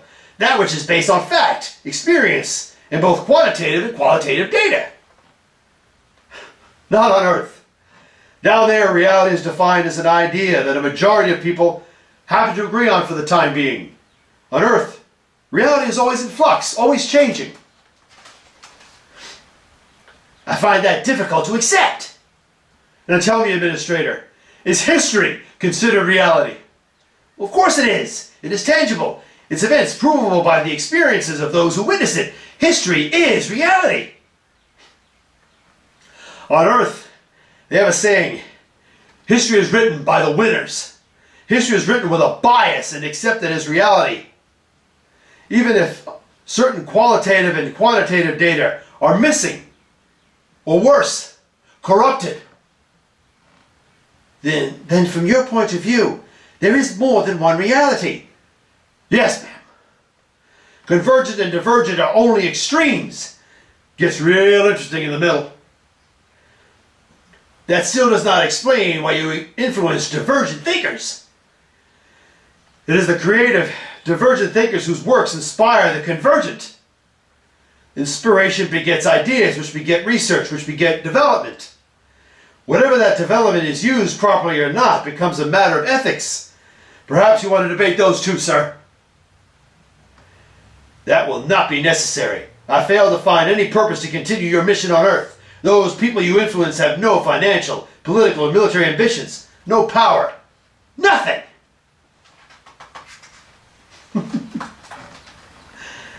According to you, all they possess is creativity. That is all they have at the moment, administrators. You have been viewing the news, I said back to you. Don't you see the connections? Connection? No! With all respect, Administrator, are you blind? Blind, you say? Yes, blind to the obvious. Blind to the kind of thinking that set a world at war. Jonathan, you needn't be so intense. We do understand the political situation as you've reported it. I was not speaking only of politics, administrators. No, nothing so simple. Right now, Europe and America have Germany at their throat, all because no one paid attention to an Austrian-born artist. An artist who 20 years ago had little ambition, no power, nothing. Right now, this artist, this divergent thinker, is one step from global dominations. His minions almost burned off an American city minutes ago. And still, none of the three of you see a connection. No. You are underestimating the potential of the creative mind. You're dismissing its ability to motivate. Not at all surprising. In 1933, people down there made the same mistake. I begin to understand. But I don't. That does not surprise me. You don't live down there. Down there, we look at our past because we don't want to foul up our future. I'm interested in the here and now. I'm interested in what makes someone choose a particular route in life. And what conclusions have your interest revealed to you, 104? Engage in a little conjecture with me. What if an aspiring artist shows me his portfolio? His works are crude. It lacks depth. He prefers to draw buildings and landscapes. He hates to draw people. Perhaps he doesn't draw them well. Should I, as his potential professor, reject him? Tell him he's no good? Tell him he has nothing creative to contribute to society? Tell him that his works are an eyesore? And what if he's rejected by other schools? What happens when his potentials are overlooked at any of his meager jobs? There is a connection. Yes, Administrator. Put yourself in that artist's place. You're told that you will never amount to anything. You are expected to be content with mediocrity. You are expected to do as you're told, to be entertained by mere bread and circuses, and never think contrary to accepted reality.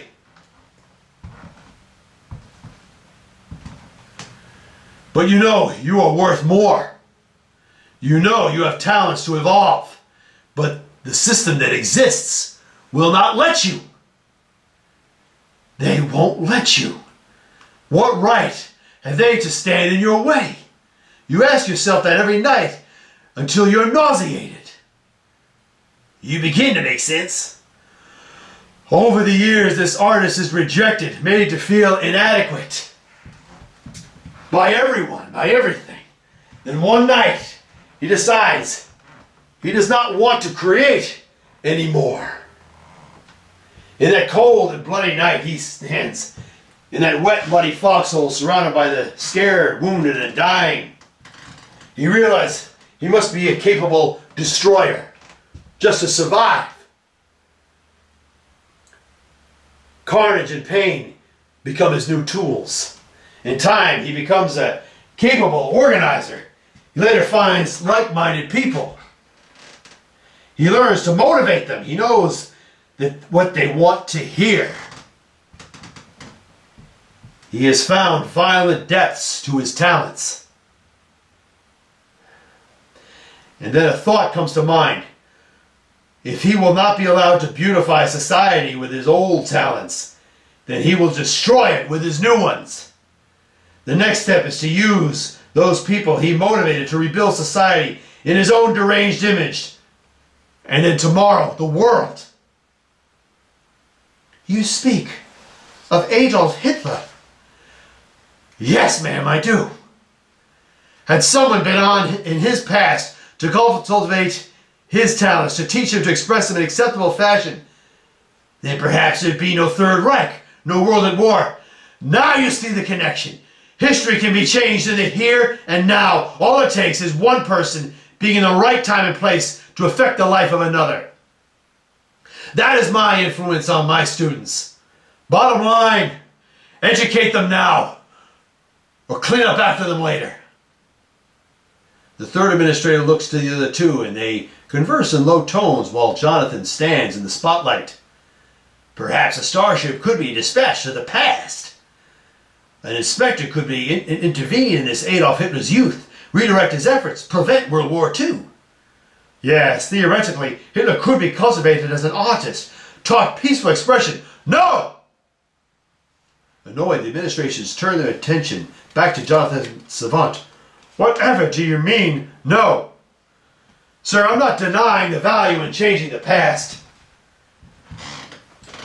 But aside from violating your own rules, our own rules, think about what happens in the long run.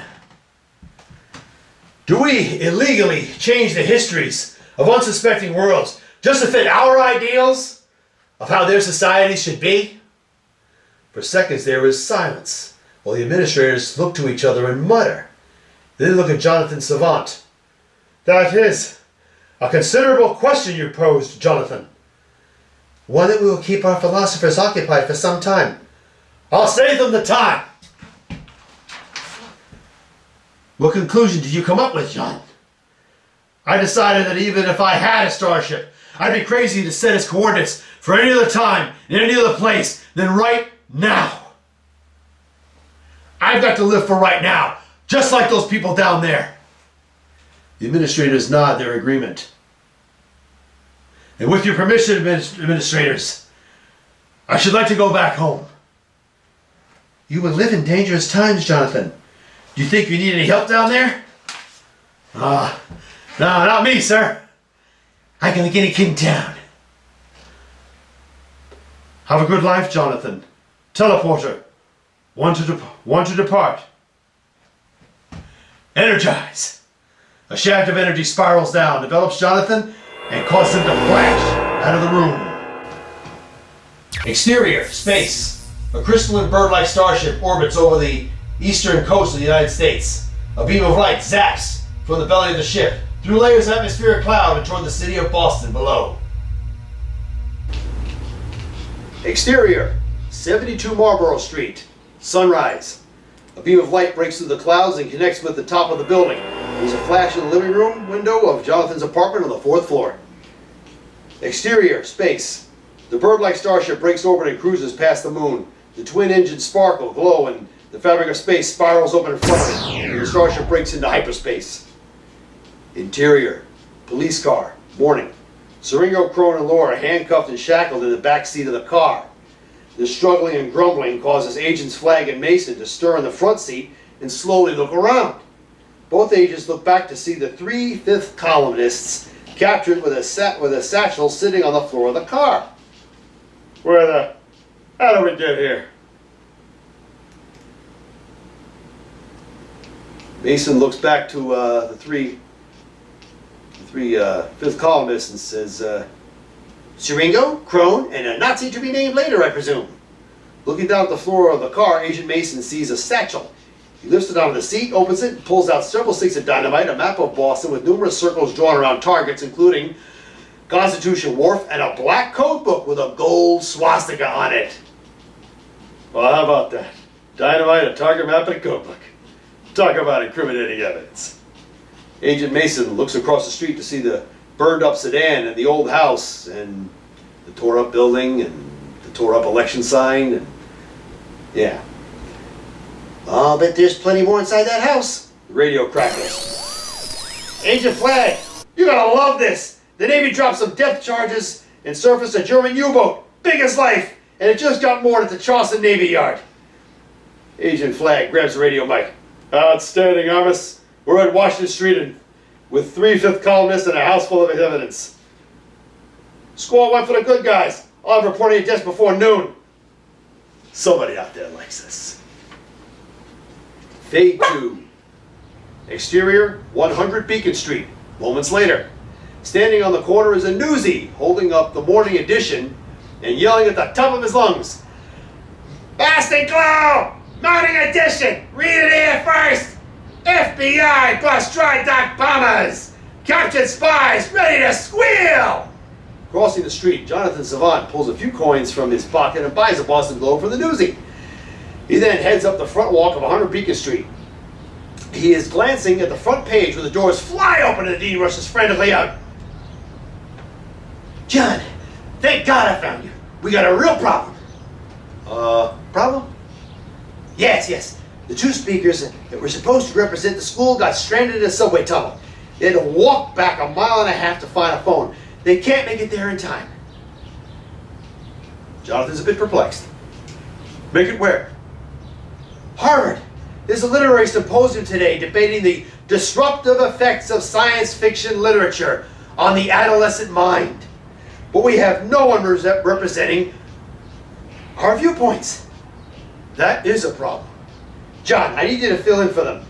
Tell me you know science fiction. Hey, Dave, this is my life. Really? See you at Harvard. Turning around, Jonathan Savant walks away from the building, the dean sighing in relief. Exterior, Harvard Bridge, day. Jonathan Savant walks over the bridge while pondering his speech in his head. We hear his voice in a voiceover. Okay, I think I got it now. Ladies and gentlemen of the academic community, members of the press, students, and honored guests. For a moment, consider your world without imagination. A world where humanity is cast from a common mold and forced to talk, act, and think alike. This is perhaps one of the most worst possible fates for the human race. When you ban the use of imagination, expression, you stifle free thought, growth, creativity, even evolution. Yes, my colleagues, I stand before you this day to speak in defense of science fiction. Yeah, that'll work.